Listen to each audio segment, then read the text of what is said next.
A very good morning to you. Thank you, as always, everyone, for joining us here on Global Morning. I'm Uyi Agmofwegbe. It's a great Friday that has started, no longer upon us. And you know what they say about Fridays? They usually mark the start of an amazing weekend. I mean, we have paid our dues this week, haven't we? Let's give ourselves a pat on the back for a second, just to let you know that Juma is bringing some Africanness, so much of it, to the show this morning. I tried my best to play catch up. I mean, now, hopefully somebody claps for me at the end of the day.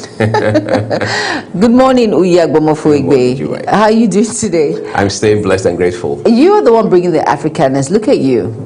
Like I said, I got somebody who inspired me, so I followed the lead. So who is this person that inspired you again? I mentioned them a while ago. You know, growing up, they used to say radio doesn't speak twice. No, it doesn't. So you can't ask an announcer on radio to say something again. No, you cannot. But of course, it's a beautiful Friday, and the weather is fantastic. It's amazing. I agree. And of course, let's see what it brings. I hope it's not sunny later on in the afternoon. Mm-hmm. That's where it gets to. But it kind of scorches the sun, right? The skin. Yes, it does. But you know, it's okay. It's fine. Let's see what it brings. I hope it brings good tidings. But let's still be grateful. Of course, we have to be grateful. Like we said, it's the weekend, and the month of February is ending this weekend, incidentally, and March again is upon us, which means that it's a matter of time before it's end of 2026. We must continue to make efforts to better our lives, improve ourselves, develop ourselves, raise the bar.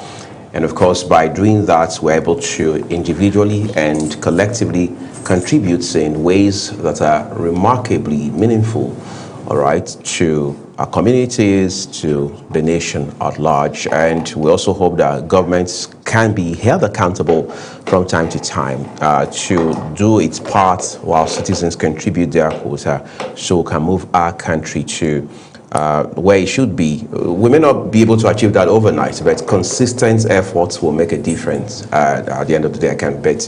You know, yesterday, incidentally, Juma was a part of that. I listened to some of the things that Nasarawa State Governor, His Excellency Abdullahi Sule said about how Nigeria is a great country. Yes. Trust me, I mean, this is a confession. I wouldn't have believed that ordinarily, given that the person talking was a politician. Yeah. But he talked about how that, in a manner of speaking, he has seen both sides of the coin. Of course, he's a Nigerian, born in Nigeria, raised in Nigeria, and he has worked abroad. He has lived abroad. He has traveled extensively. He said when it's all said and done, you realize that Nigeria is the best country you would ever have. You know, so when somebody that's high up, somebody who has been there, done that, as we say, all right, makes such a remark, I mean, you best take them seriously. And it's a way of saying that we've got to be reminded every time that Nigeria is the only country we have. But sometimes some of us get a bit disillusioned. Sometimes that disillusion comes from, well, the fact that we may not like the political party in power, the person in power. Sometimes the person you have an issue with is even your state governor, for example. So you use that as a yardstick to throw some sort of blankets over the country to say, look, I don't like Nigeria.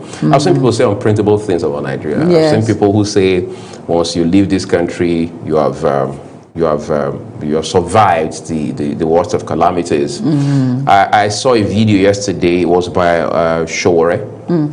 Who was saying that once you're born in Nigeria, you're already sentenced to death. Those are harsh words. Very harsh. You see, I'll tell you what for me is very concerning. It's not just the remark. It is the person from whom the remark emanated. Showore is somebody who has tried, unsuccessfully by the way, on more than one occasion to become president. Showore, as it stands today, still wants to be president. I can almost vouch that Showore will stand for president in 2027. How then do you speak so ill of a country you want to lead? It's pretty much like a father saying very unprintable things about his family, yet he wants to continue to be the head of that same family. Such an irony I will never understand in the life of me. Same as me as well. I would never understand it. You know, when you say you want to become a leader, you understand that you are you're patriotic, number one. You understand the balance, because you've lived abroad and you know how it is, and you understand that, hey, Nigeria is the only country that you have. Nigeria is the only country that you can actually get away with stuff. That freedom abroad is not there, believe me, I know. And at the same time, once you're not patriotic and you start saying these negative things about the country which you're from, then there's a problem somewhere. I think we need to understand that.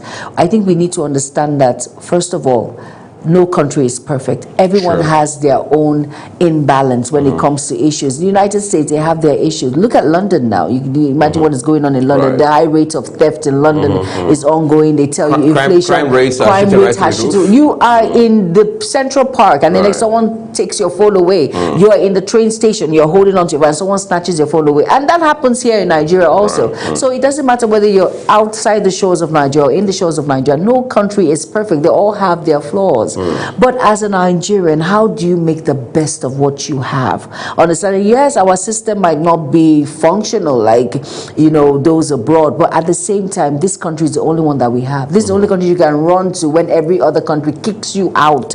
You'll come home and with warm embrace will accept you how it is. But for some of our leaders who do not understand why they should say the negative when it comes to a country that, quote unquote, you want to rule and all of that. It's just unfortunate. Like you mentioned, the governor, he spoke excellent. I was just glued to the TV when we were watching, and then all the nice things he has to say, and he created that balance. Like, okay, come, I've worked abroad, I've headed a particular department, a programs department in an organization that is white dominated. That is white dominated outside the shores of Nigeria, and I understand that. With all of that I have seen, all the enlightenment, the awareness that I have seen, I have evolved in these countries, Nigeria still remains top priority and still remains the best. And that is someone you should look up to and know that something good can actually come out of Nigeria, and being hopeful and not judgmental and understanding that Nigeria is the only country that we have goes a long way. It does. This in no way trying to cast aspersion on anybody, including Moyole Sowore. But you see, we must appreciate what we've got. Sowore understands an American now by naturalization. Yes. Basically Nigerian by birth, right? So why do you keep running back here? Why don't you abandon the country for good once and for all? Exactly. Why you keep running back here? All right, so it means there is something about this country that's also has become of interest to you. So that's why I saw another video in the course of this week still, Jumai. It was in Paris, the very heart of Paris, where people were sleeping on the streets in France, right? And the person doing the video had a narration over it saying that, look, I still can never figure out the reason people will leave their homes. They were not just all Nigerians, of course, for the most part, Africans. Of course, mixed race. Right, all right. Africans all over the place. I mean, they were in their numbers. And the person said, look, this is one of several locations where people are practically sleeping on the streets. But in Nigeria, you'll be shocked how most of these people, I mean, for those who are from Nigeria, maybe ditto for those from other part of Africa, who probably had a bit of comfort. At least they had a place to lay their heads in the comfort of their homes. They had relatives. They had families. They had family support of some kind. But they felt, well, life could be better. This is not to say that people who want to go, if you like, push the frontiers a little can't do that. Somebody can wake up and say, look, I realize that my line of work will be far more profitable and will pay me way more if I were in Europe or if I were in Asia or in the Middle East. They can do that. They have the right to do that. But you see, it's interesting how somebody goes to Dubai for 2 weeks and they come back and they are heaping curses on Nigeria. And like somebody would say, they come back from Dubai after 2 weeks, they're speaking American slangs. I don't know the correlation, but it's funny. It is. But the point being made is that for whatever it's worth, we must realize that Nigeria is the country we have. Yes. And as such, we must contribute our quota, we must do our part. And I can always say to myself or my friends, if you run the red, as they say in America, if you drive against traffic, you have no right to criticize anybody, including the government, because it means on that very low level, you have not set example. If you're the person who is in the habit of honking unnecessarily the whole time, you can't criticize the government of a state. No, you cannot. Because it means with the small power we give to you with your horn, all right, we're not going to, as they say, drink water and drop cup. It means if we now make it a governor, people may not sleep for nights on end. But the bottom line, quite frankly, is that Nigeria is a blessed country. Yes, this is not I mean, it may sound trite to say because we've heard it time and again, but it is what it is now. And is the reason even Europeans till tomorrow still cannot understand how we've not been able to maximize this blessing? Exactly, especially when we have so many resources, mineral resources, that, of course, you can see what's happening. The Chinese are here mining on our... Lebanese are here. Lebanese are here making the best of what we and have. We're here in America what's to come into. Yes, of course.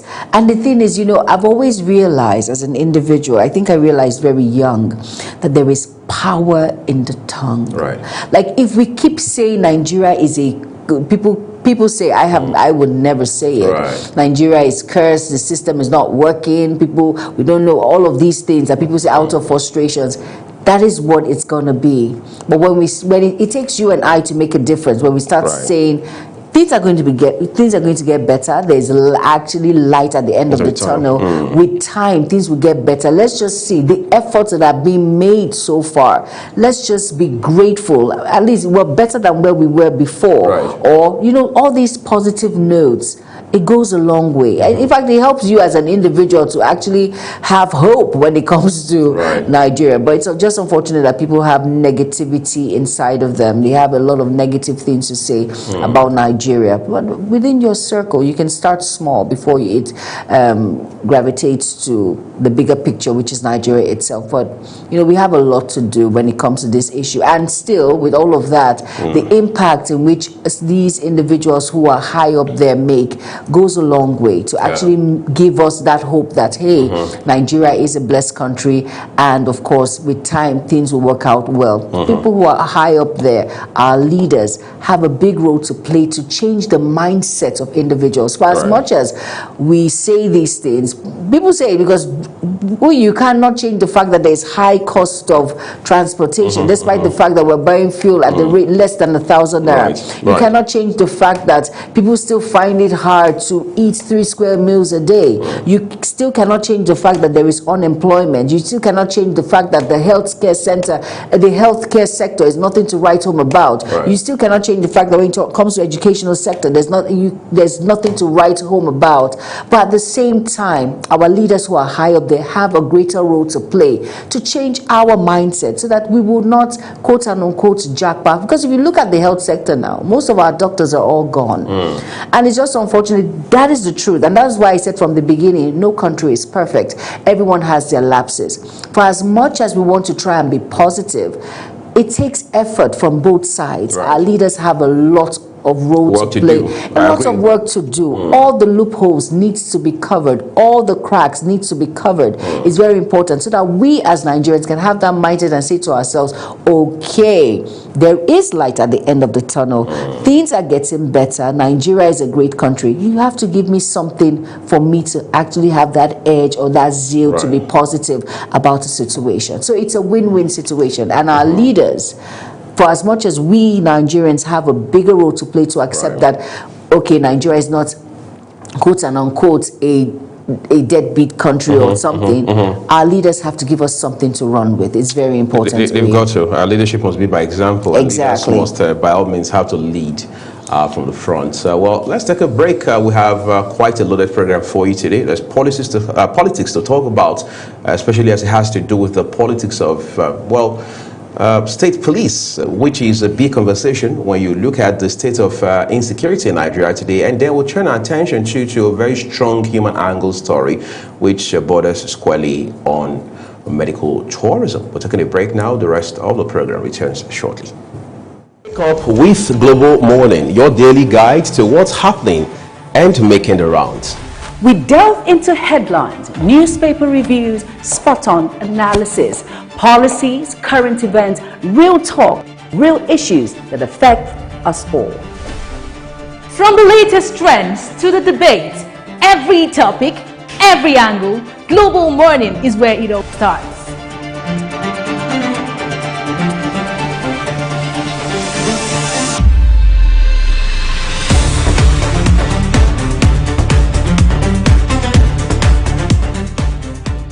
Global Morning, For the latest issues, always on point. Watch Global Morning Monday to Friday at 7 a.m. Saturday and Sunday at 8 a.m. on Global Television. You know, just when you think you're saying the worst of stories, or you've read about the worst of stories, you realize that it's a crazy world we live in now, and the people who are sane enough to want to make it less crazier are doing an amazing work of that. I was reading this morning about a story regarding how a particular man has been, I mean, 1-year-old man has been jailed for selling minor in Gombe State. So the first thing that hit me, Juma, is we've heard things like kidnap for ransom, a neighbor kidnaps a neighbor's child, yes, and then of course they ask for ransom, as the case may be. But this is not even kidnap for ransom. This is someone practically taking a minor, apparently a teenager, and selling them off. And then you're wondering, we heard about human trafficking, even cross-border. Yes, we have. Africa to Europe and everywhere else, but it's not you just practically picking up a human being, a living soul. You sell them off like a piece of equipment. It's just unfortunate, but you know, that is what poverty causes. Poverty. It is not just poverty of the mind, maybe poverty of the spirit, soul, and body. Yeah, but this is poverty of everything encompassed in a general And it's term. deep. It's deep. This is poverty at its highest peak. That means he has run out of every idea in his head. And the next option was for him to pick up a human being. It would have been his child's son, his grandchild or nephew or something, and that was the next option. That means he has run out of everything in his head, and it's unfortunate. Really, it is. But at the same time, the law must take its course. This is a human being. This is life we're talking about. Like I always say, when people say it's just 2 people that died, it's not just. That's life we're talking about. You cannot bring that. You can't bring that individual back, except if the injury was not severe that could lead to death. Of course, we say our doctors can, which our doctors have all jackpot, so we do not know. But once the person is gone, the person is gone. You cannot bring this person back. The void in that family will be there once you forever and ever. So the law has to take its course, and I think that individual needs a reorientation on what to do when poverty hits. But of course, people will say they are helpless, but there are 1 million things that you can do to come out of that. And people look at little beginnings as something that is overweighing. It's too small. I cannot hawk sachet water. I cannot do this. It's not fashionable. It's not fashionable, as in, oh my goodness, my standard. I cannot.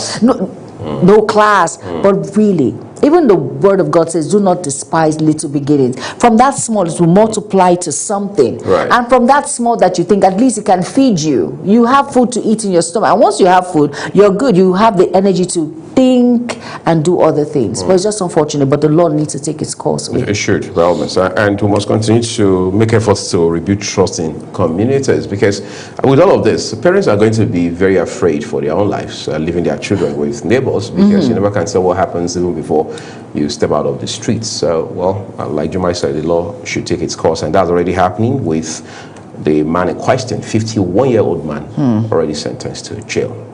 We're taking a break. Ramsey Enoch Agbo is standing by with Heart to Heart's Inspirational. Well, my name is Ramsey Enoch, and it's good to have you join us today on Heart to Heart Inspirationals. And let's get you inspired, because we value you. You are very important. You mean so much to this generation. Do you know why? Because if anything happens to you on this journey of destiny, it means something has gone wrong with a generation, because you are a potential destiny helper. But then, what step are you taking? All right? Where are you? What are you doing? My name is Ramsey Enoch Agbo. Small steps still move forward. We love big breakthrough. A lot of people want to be big men overnight. They just wake up overnight and they want to be big men, not knowing what it takes to be a big man, to be a big woman. Breakthroughs are things that we are supposed to enjoy, but then, does it just fall from heaven? No. One thing we need to understand is that there are things we need to do to really be successful in life. How much work are you putting into yourself? We need to know that life has so much for us. The truth is this: we love big breakthrough, yeah, that's true, but we underestimate small obedience. Obedience, small obedience. And that's the reason you see a lot of people make resolutions and they don't keep to it. You see a lot of people do their to-do list for the day and they are not keeping it. Discipline and obedience to small things. You know, little foxes that destroy the vine. You may think those things are small, they don't matter.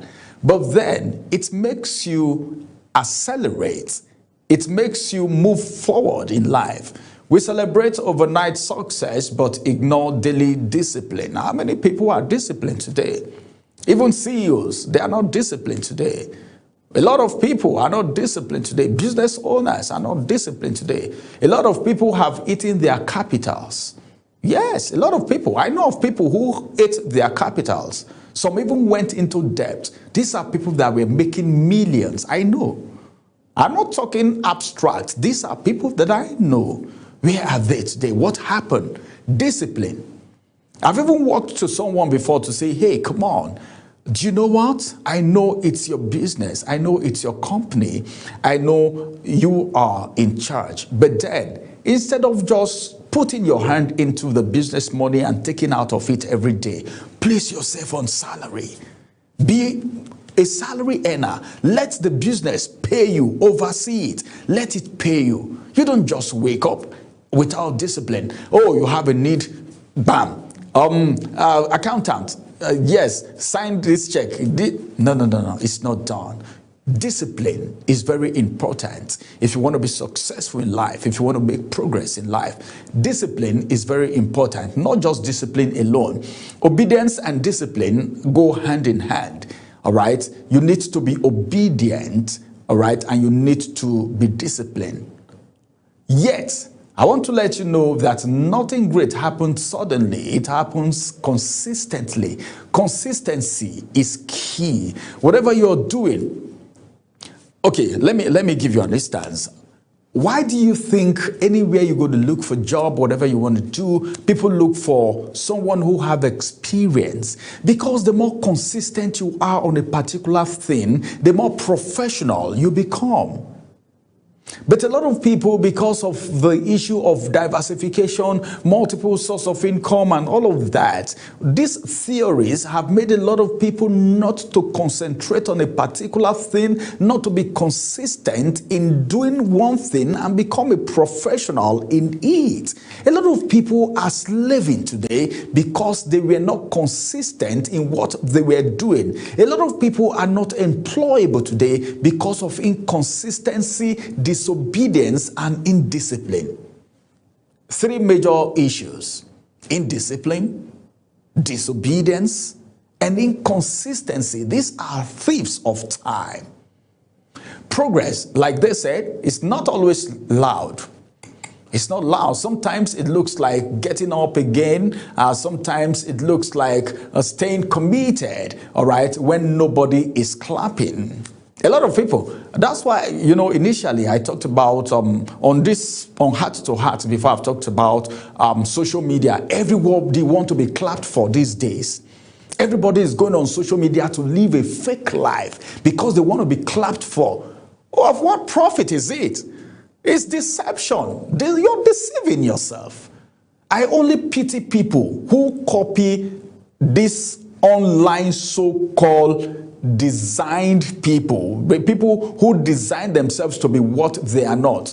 People must not clap for you all the time. Don't wait for the clapping. Don't wait for people to clap for you. Sometimes when walking towards your successful days may not require people clapping for you, or sometimes growth feels boring because when it gets, people don't like work. That's the truth. A lot of people don't like work. So sometimes when you're walking, it looks boring. You know, when you are striving to be successful in life, sometimes it looks boring because it's just like you're driving on the road and it's only you on that road. You're going, no car is coming from behind, no one is overtaking you. You're just going, only you. Sometimes it looks boring. But boring is where mastery is built. Do not despise small beginnings. Small steps compounds. Small habits accumulate. And of course, small disciplines create massive outcome. Just be consistent in it. Every expert you see today was once a beginner who refused to stop because so many things happen to stop them. You know, when you're starting a business from the scratch, it is very difficult. If you are not consistent, disciplined, and obedient, you run away. Yes, of course. That period, that growing, that incubation period, if you're not careful, you run away. A lot of people have run away from businesses like that. Then when other people start doing it, and during that boring moment, that lonely moment, then when they come out successful, they say, well, why did I even leave that business? Because you were not consistent, disciplined, and of course obedient to the rules of the game. Success have a rule. It has a rule. Yes, you need to abide by the rules of the game before you become successful. Breakthrough don't just happen overnight. That kind of breakthrough that you're looking for doesn't last. Yes, a dribbling tap can fill a bucket over time. Don't you know? Provided there is consistency, it's dripping. Pim, pim. All right, let me give an instance. For instance, you get to the hospital and they give someone drip, all right? There is drip on a patient in the hospital. You see the way it drops, pim, pim, pim. It will appear as if it's never going to get finished. But just give it a time. That drip will finish. Everything will finish into the patient's body. But it's dripping. It takes patience, all right? Not because the drops are big, but because they are consistent. It's dropping. Because of the consistency. Whatever you're doing, please ensure to be consistent if you really want to make it, if you really want to succeed. Focus on the progress, not the perfection. Celebrate effort, not just outcomes. Show up when motivation is low. You might not see. Let me tell you something. A lot of people don't celebrate upcomings. That period where you are struggling to be successful, when you're struggling to grow, a lot of people just look at the ignore. Some will not even take you serious. And that's why you need to be careful the kind of relationship you keep. I pity for people who push aside people that were with them when they were in their incubation period, when they were trying to become successful in life, the people that encourage them. Somebody may not even give you all the money, but the encouragement coming is enough. Consistency turns into ordinary actions into extraordinary results. Yes, by the time you're consistent, it turns ordinary action into extraordinary results. All right, keep going. Small steps taken daily will carry you further than big intentions that was never acted upon. A lot of people have big dreams, but they never acted on it. Where are they today? They are nowhere to be found. Well, you need to dream big and you need to act on the big dream, no matter how small, on a daily basis. Be consistent, be obedient, and of course, what else? Be faithful to whatever it is you're doing. Many thanks. I'll come on your way again. My name is Ramsey Enoch. Bye-bye for now.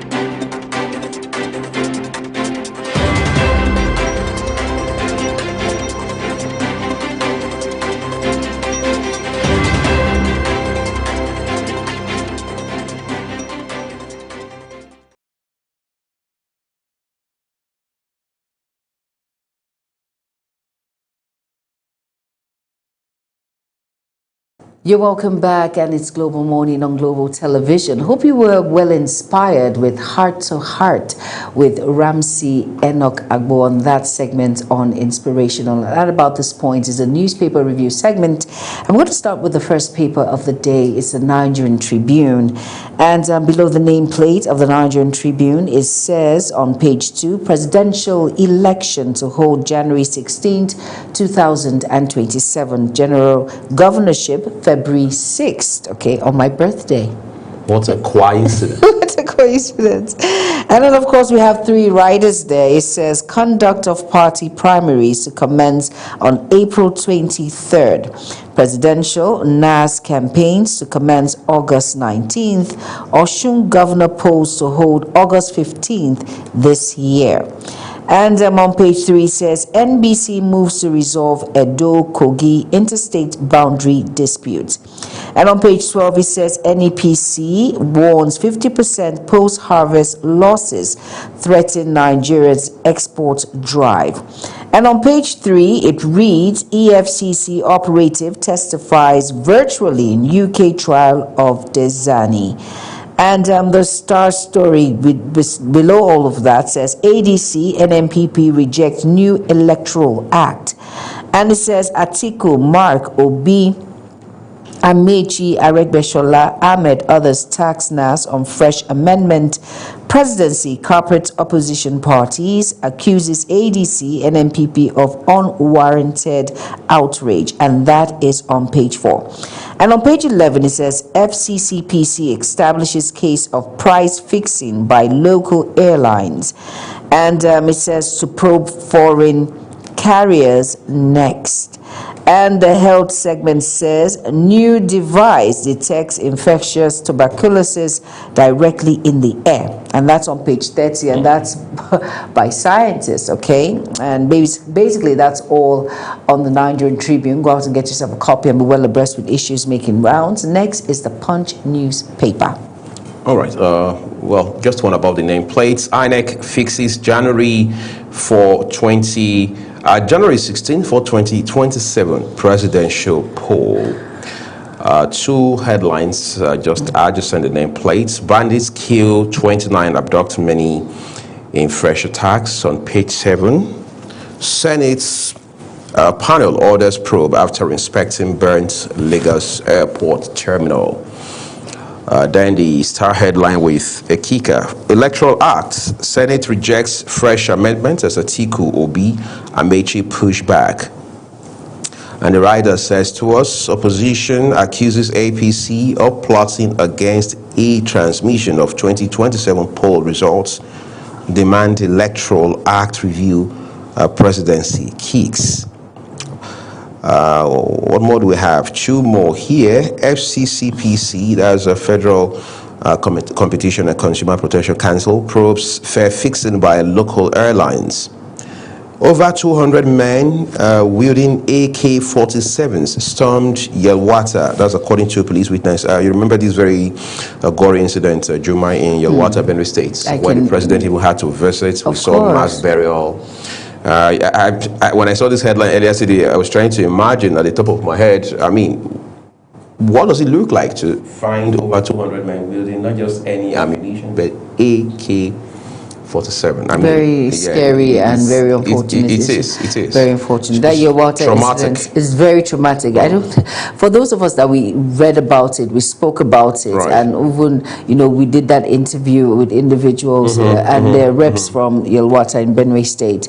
We cannot get over that. Talk more of individuals that were there in the front, who witnessed it front as in up front, first hand, right? First hand. It's just unfortunate that I don't think their lives can ever remain the same with all those death tolls and how houses were burned, children were killed, mothers were killed, fathers.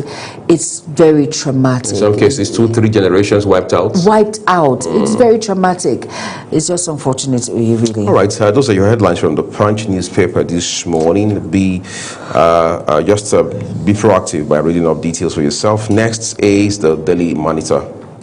All right, the Daily Monitor, above the nameplate, still on Yelwata attack, how suspected terrorists were arrested, witness, and that's on page 2. Will I say that's some good news? Yes, I'll say that.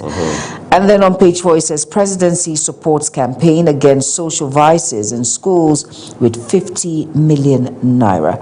And on page 5, it says, Senate calls for sack of CAC Registrar General over failure to appear before committee.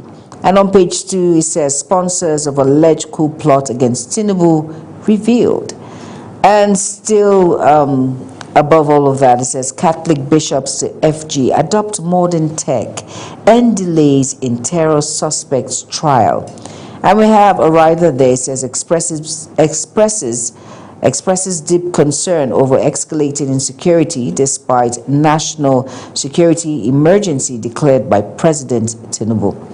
And then the Star story reads, 2027, INEC reschedules presidential NAS election for January 16th. And we have two riders there. It says governorship, state assembly elections to hold on February 6th, 2027. And it says party primaries, including dispute resolution, to begin on April 23rd and end on March 30th, 2026. Now, below all of that, it says Atiku, Obi, others reject new electoral act, demand fresh amendment. And we have two riders there. It says implementation of new act will undermine electoral transparency, certainty of the ballot. And it says presidency cautions opposition against disinformation on electoral act. And basically those are all the headlines on the Daily Monitor. Go out and get yourself a copy and be well abreast with issues making rounds. Next is the Daily Sun. All right. Well, here it says assassination attempt on Obi, APC absolves self, blames ADC. The blame game continues. Yes, it does. We have evidence of airfare manipulation by domestic airlines, according to FCCPC. And the writer says, your actions detrimental to airline survival. AON fires back. And then the big one, as INEC reverses timetable, 2027 election now holds January 16, February 6. So schedule is coming closer to home than we had previously. Two riders, party primaries begin April 23 and May 30. Campaign to start, Presidential National Assembly, August 19, Governorship House, September 19, all in 2026. It appears INEC is putting its best foot forward now regarding this election. Three more headlines from the Daily Sun. 2027, I'll not leave PDP, marking day vows. So for those of you who thought his meeting with former Vice President Atiku Abubakar was going to pull him out, I think you have another thing coming. Yes, right? truly. All right, the writer says we'll focus on competence, good governance, shun personal loyalty. Says Governor. We urge you to read up those details on page 26. Supreme Court's focus is to strengthen public confidence in administration of justice. That's according to Chief Justice of Nigeria, CJN. Opposition parties reject amended electoral act, insists on real-time transmission of election results. Tinubu denies killing opposition parties.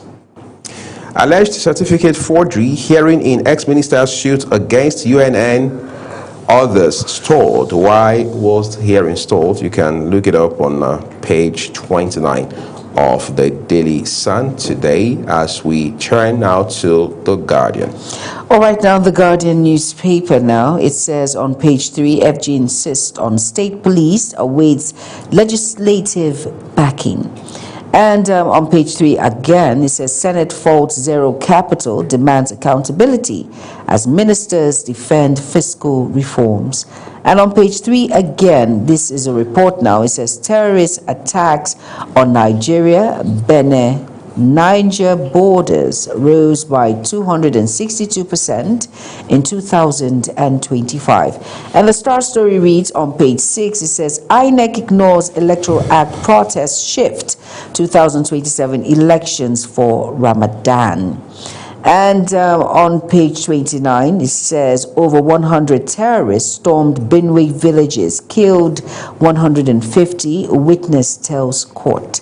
And on page 7, it says 2027 polls, Yoruba Ronu withdraws support for APC, backs ADC. On page 7, it says, Commission documents 700,000 out-of-school children. And on page 5, it says, FG deepens credit core, targets wider coverage disbursement. And on page 29, it says, Bauchi governor says 10,000 well-armed bandits attacking communities.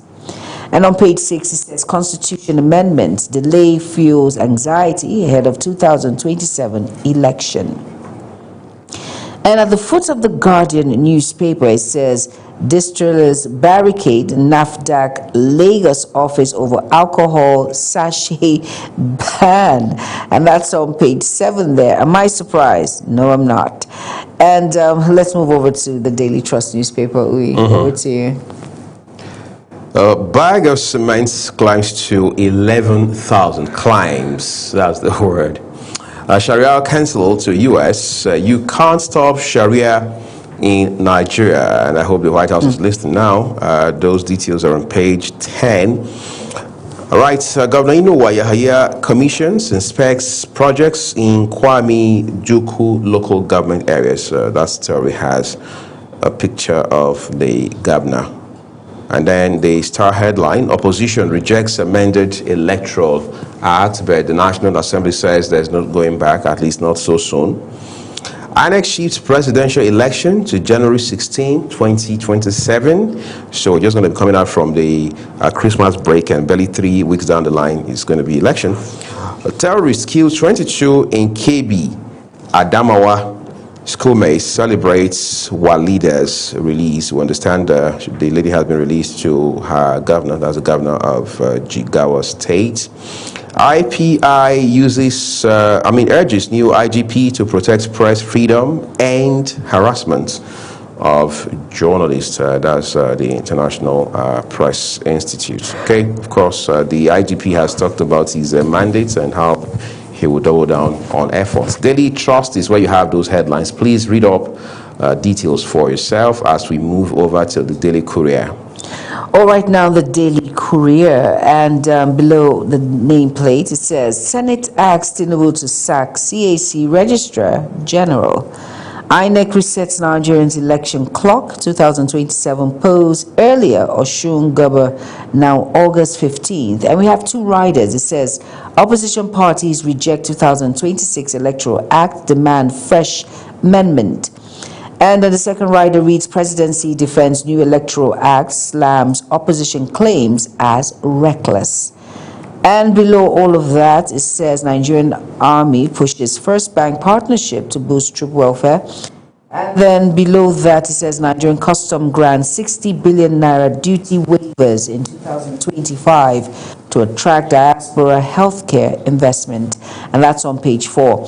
And on page 16, it says 7 dead in Kefi, Abuja speed crash. FRSC team attacked by mob.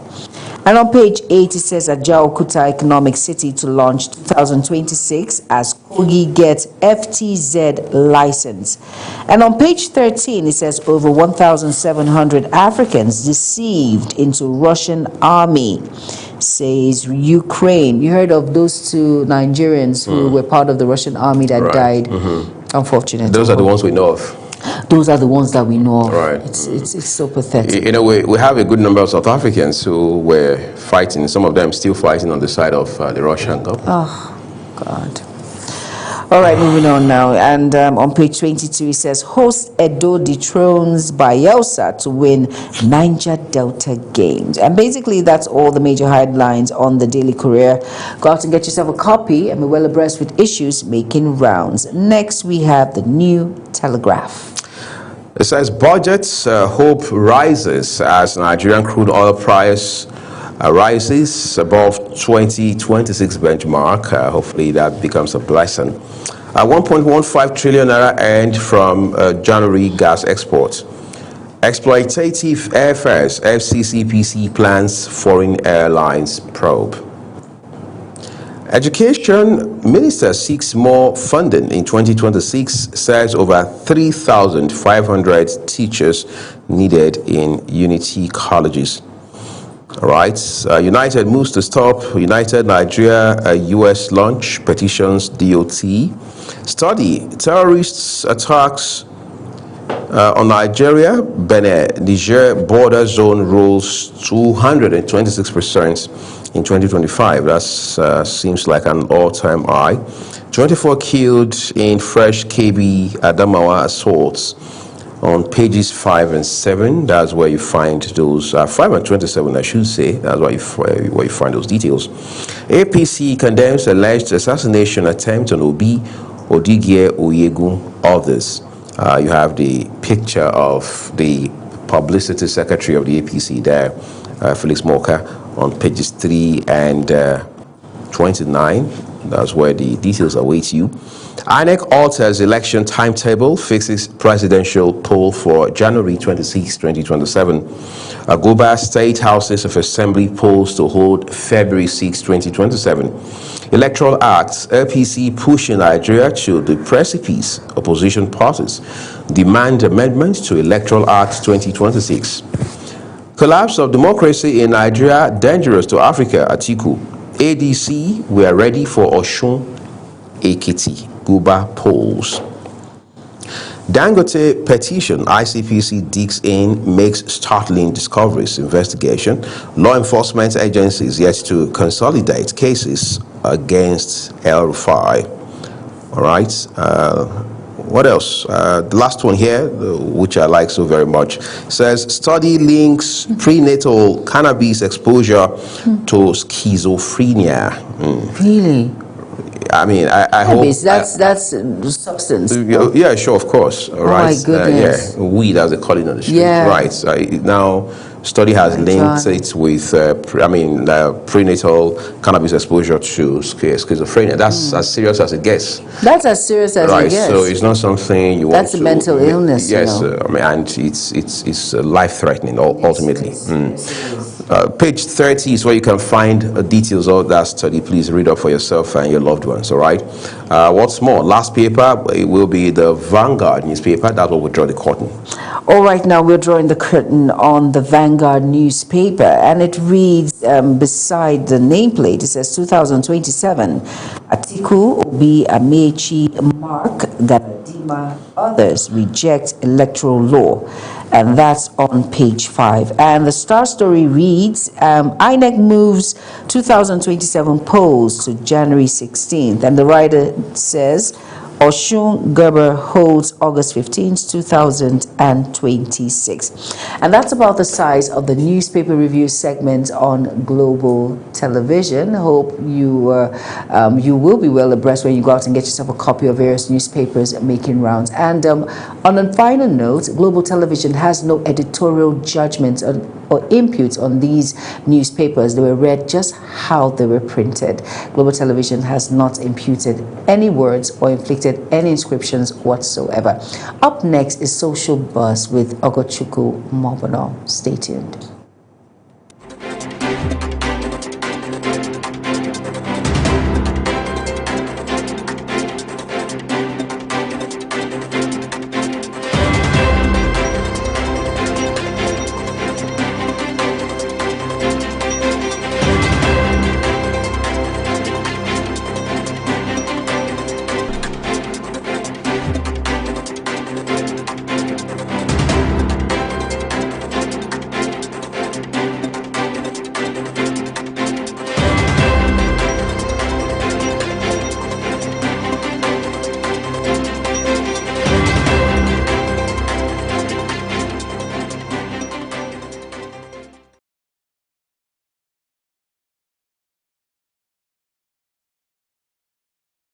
Wake up with Global Morning, your daily guide to what's happening and making the rounds. We delve into headlines, newspaper reviews, spot-on analysis, policies, current events, real talk, real issues that affect us all. From the latest trends to the debate, every topic, every angle, Global Morning is where it all starts.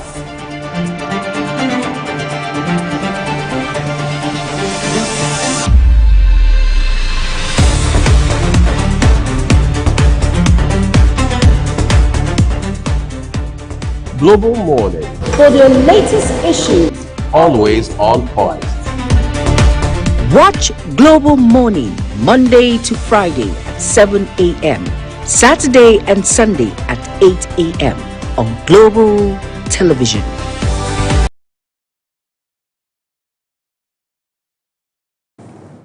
It's interesting how that just after the 2023 general election, we are on the verge of yet another one. And now INEC is clear. INEC says, look, presidential election, National Assembly election, well, we'll do that in January. We'll move governorship and others to February, which means by middle of February, everything in election, as far as the general cycle is concerned, would have been done and over with. But let's talk about quickly how elections, especially given the uniqueness of our own environment, also impact people.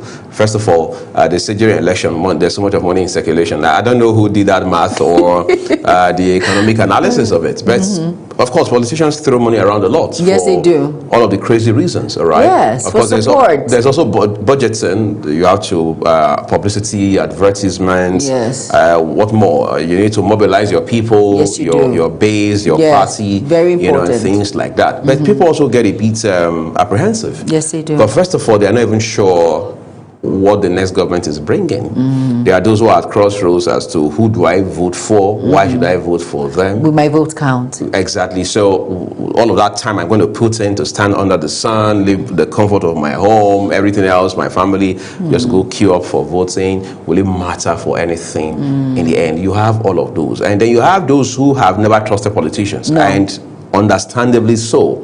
And the whole time politicians are campaigning and saying all whatnot, they're just listening with one side of their ear. And then finally, you now have the issue of whether INEC will deliver as has been promised. Yes. But I think for many people, it's worth mentioning that it's good we know the dates already. Yes. Even if it's going to change slightly later, maybe because of unforeseen circumstances or an act of God, for example, at least it's responsible to know that by February, we already are aware that election we hold so and so time, January and February. And as such, it will help people to brace up. And then maybe later we can start talking about diaspora voting so that people who live abroad, Nigerians who live abroad, can also now have means of casting their ballots to influence who becomes leaders across board. Yes, and you've been talking. I've just been paying attention. Thank you. Do you realize that no one is talking about the e-transmission when it comes to the electoral process that was talked about before the AMAC election came on board? You know, there was a statement by INEC that says that they are 95% ready when it comes to that issue. Well, we do not know whether those are speculations or allegations, but the thing is, these are some of the points I'm trying to say now. That, it's not all about the talk. Action needs to follow. And that's why so many individuals in Nigeria are very reluctant. Look at AMAC, what happened in that. Mostly there was apathy. A lot of people were not moved to come out to vote. Despite, well, I will not be sure if there was so much awareness that was created in that sector, in that angle. But at the same time, a lot of people have actually lost their hope when it comes to issues like this. But like I always say, let's be hopeful. There's a lot to be done. You shouldn't judge past experience by, you shouldn't use one spoiled egg to judge the whole crate, like they say.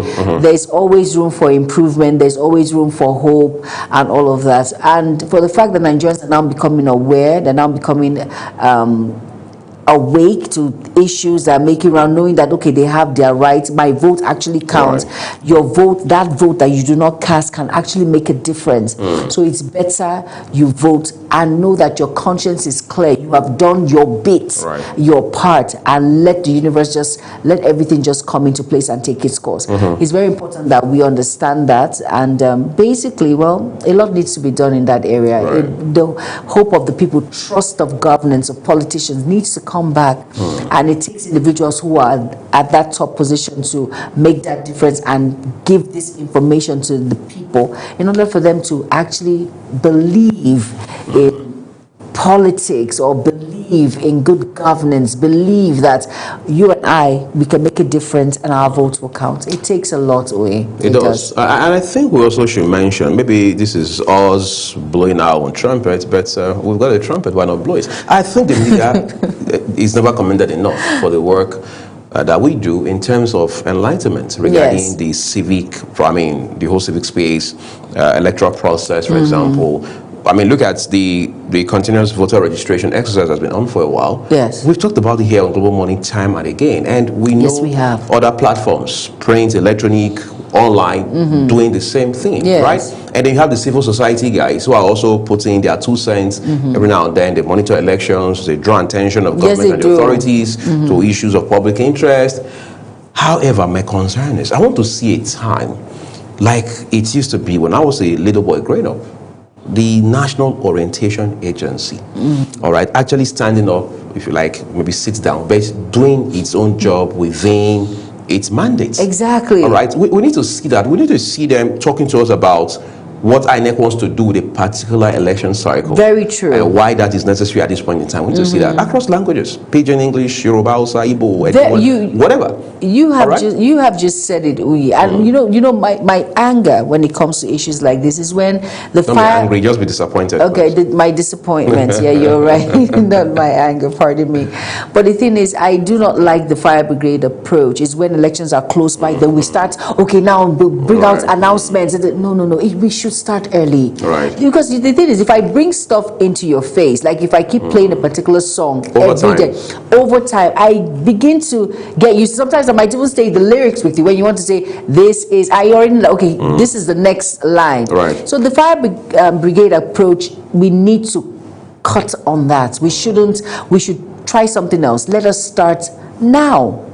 Let's start now. Elections, like we said, has been postponed to February. By middle of February, will be done and dusted with the 16th, and of course 16th. But before then, we need an awareness, like you mentioned. It's very important because it's really unfortunate that most people have actually lost their trust when it comes to elections. That's A right. lot of people have lost their trust. Some might tell you. There was a guest we had here on Global Television, and he said with all of the noise that was made and everything, people were coming out and saying, oh yes, they're going to vote. But on the day of the election, how many people actually came out to vote? Right. And it's just like I don't want to say the same spirit that was in PDP, but the same thing. I don't know if that same spirit is the one that gives people that notion of, nah, let's just stay home and watch TV. Right. Whatever they want to do, let them do. But a lot needs to be done when it comes to that area, especially when it comes to election. A lot of awareness needs to be done. A lot of trust needs to be given back to the people. It's Right. all about these defections here and there. What is the benefit? What is it going to do? What are you going to do for the people? Like I said, if you give us value for money, Nigerians, we don't ask for too much. Just the basics and we're good. Give us electricity, give us light, employment, low transportation, low cost of food. We are good to go. We will not complain. And someone once says, when a leader does the needful, nobody will care whether you're embezzling or eating money or not. No one cares. And that is the truth I have said. Right. Once you are doing the needful, you are meeting the needs of individuals in your constituents, and you're doing the needful for Nigerians. They are happy. Even when you're embezzling money, no one will even look at that cares, aspect, right. because you're delivering. And even when someone comes and says, oh, he's a bad, he's eating money, they will tell you, please keep quiet. He has done this. When it comes to education, it's checked. When it comes to health, it's checked. When it Right. comes to employment, it's checked. When it comes to giving back to society, the apprenticeship program, check. When it comes to empowerment, check. When it comes to check, and you want to, are you kidding me? So a lot needs to be done in that arena. It's all about casting my vote. At the same time, you actually buy my vote, because a lot of politicians do that. Right. You pay money for me to cast my vote, and at the long run, you do nothing. And that's a problem. It is a real problem. Well, let's move away from problems now and begin to look at solutions by putting our conversations on the road for you. We'll begin the first one this morning, looking at the challenge of medical tourism and its very devastating implications for our own dear country, Nigeria. Do stay with us.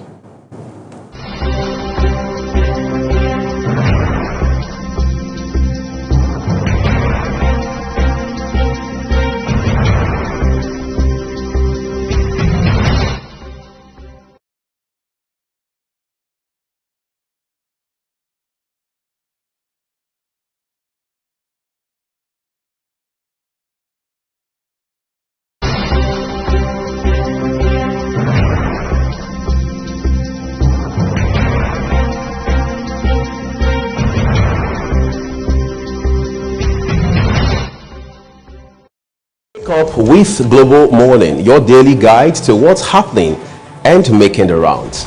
We delve into headlines, newspaper reviews, spot-on analysis, policies, current events, real talk, real issues that affect us all. From the latest trends to the debate, every topic, every angle, Global Morning is where it all starts.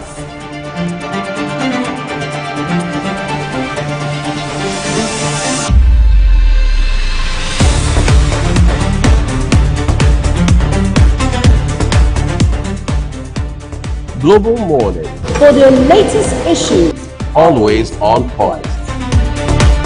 Watch Global Morning Monday to Friday at 7 a.m. Saturday and Sunday at 8 a.m.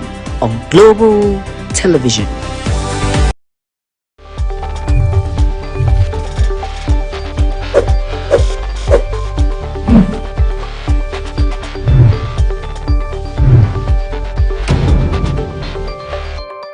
Thank you for joining us. Now, in the past few days, dust haze has significantly reduced visibility in the north and some sections of the north central region. The good news is that visibility has improved slightly. However, fresh dust is still being transported into the country from the source region.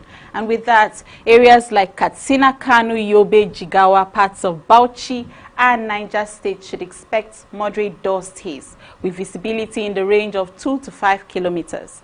Other parts of the north and north central conditions will be slightly dusty, not as intense as these areas.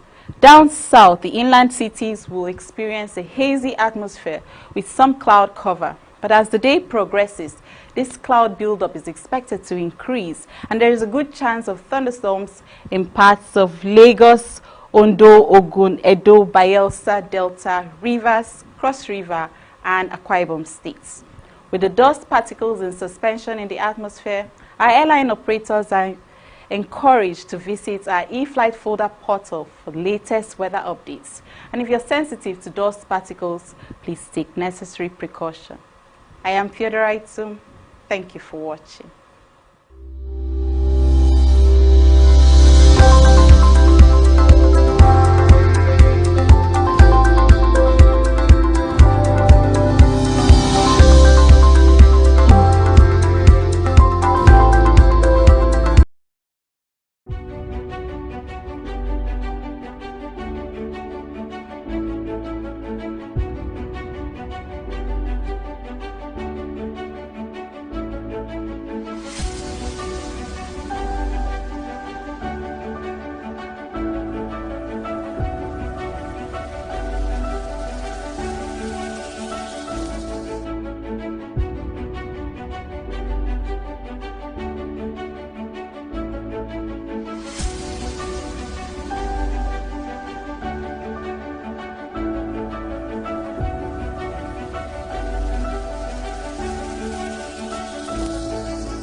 New Imo is on the rise. In the beating heart of Owerri, business never sleeps. From sunrise to sundown, the wheels keep turning. And behind the scenes, vision meets action. Governor Hope Uzodinma's leadership has left the pages of manifestos to become real actions and achievements. Transformations that piece by piece feels like a miracle. But progress needs peace to thrive. And in Imo, we are not leaving it to chance. From land to sky to river deep, guardians are always watching, protecting dreams and opportunities. If you go to the quiet shore of Orashi Power, you will see the awakening of a hydropower roaring to electrify and energize a blossoming economy. The change is visible. The heartland of the East is under construction as new roads are threading together once forgotten places. Industry is humming again and communities are alive. At the center of it all, a digital revolution is rising. A new ministry with a new mission. Not just cables and codes, but capacity. 500,000 young minds trained each year to build a digital future. And as Orashi Power goes up, so does Imo, lifting with it the hopes of a hard-working people. A new Imo is on the rise.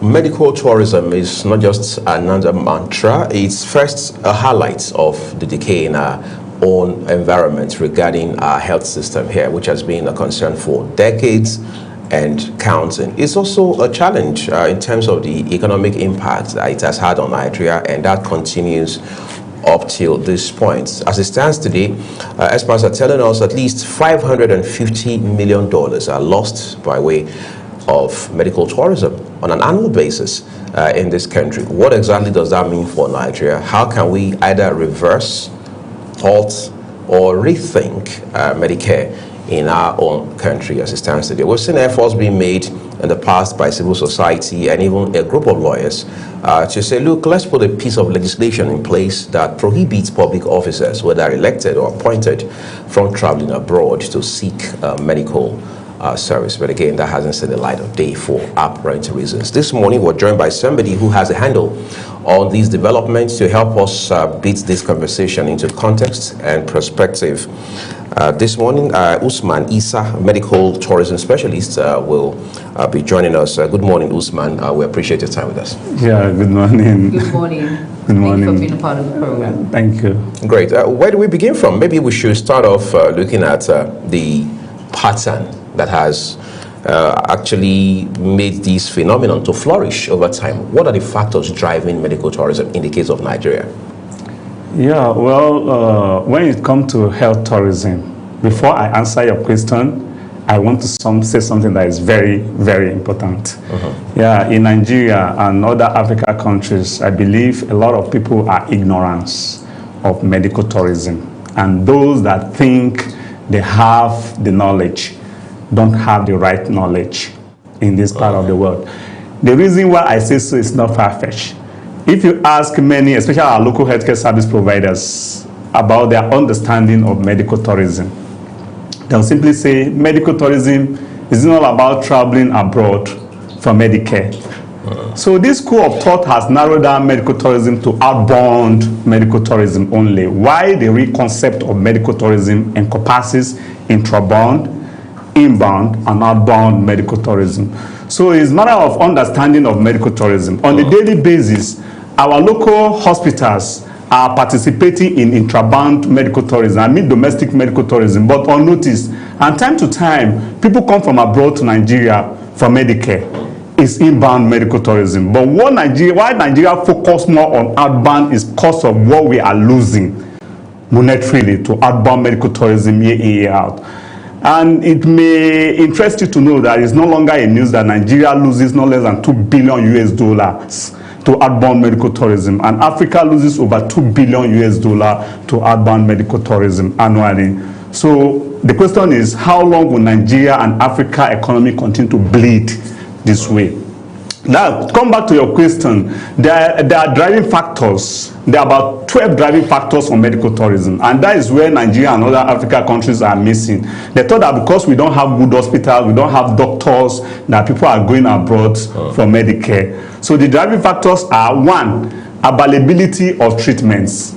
Where patient is residing, if there is no hospital or there is no facility that can cater for what the patient is suffering from, the patient has to go to where the treatment is available. For example, in Abuja, we have a patient that have breast cancer that need to undergo oncoplastic surgeries. And there's no hospital that can do oncoplastic surgery in Abuja. So the patient has to go to where the treatment is available to go and obtain. Two, affordability of treatment. Treatment can be available, but the cost of treatment is high. So the patient has to go to where the cost of treatment is reasonable to go and obtain. Then accessibility. Treatment can be available, it can be affordable, and the treatment may not be accessible. I'm talking of the waiting time to get the treatments. So there are times you go to some hospitals, they will give you 1 week, 2 weeks to come and see a doctor. And if you have your money, will you going to stay for 2-3 weeks? You know, in Nigeria, we have shortage of medical personnel. So at times, if you go to some hospital, there was a time I took my mother to University of Abuja Teaching Hospital. They gave us a month and some days to come back and see a doctor. So in this case, treatment is available. Right. It may be affordable, but the treatment is not accessible. So it's not everybody, you understand, is after cheap things. Now, acceptability of treatment is one of the driving factors. Some treatments are banned in some places. There are some countries that they don't allow organ transplant. Right. Some allow organ transplant, but they don't allow third-party donor. If you are not a family member of the patient, you are not qualified or allowed to donate an organ, for example, kidney, to the patient. So in this case, if you know that there are countries that can allow that, you go there.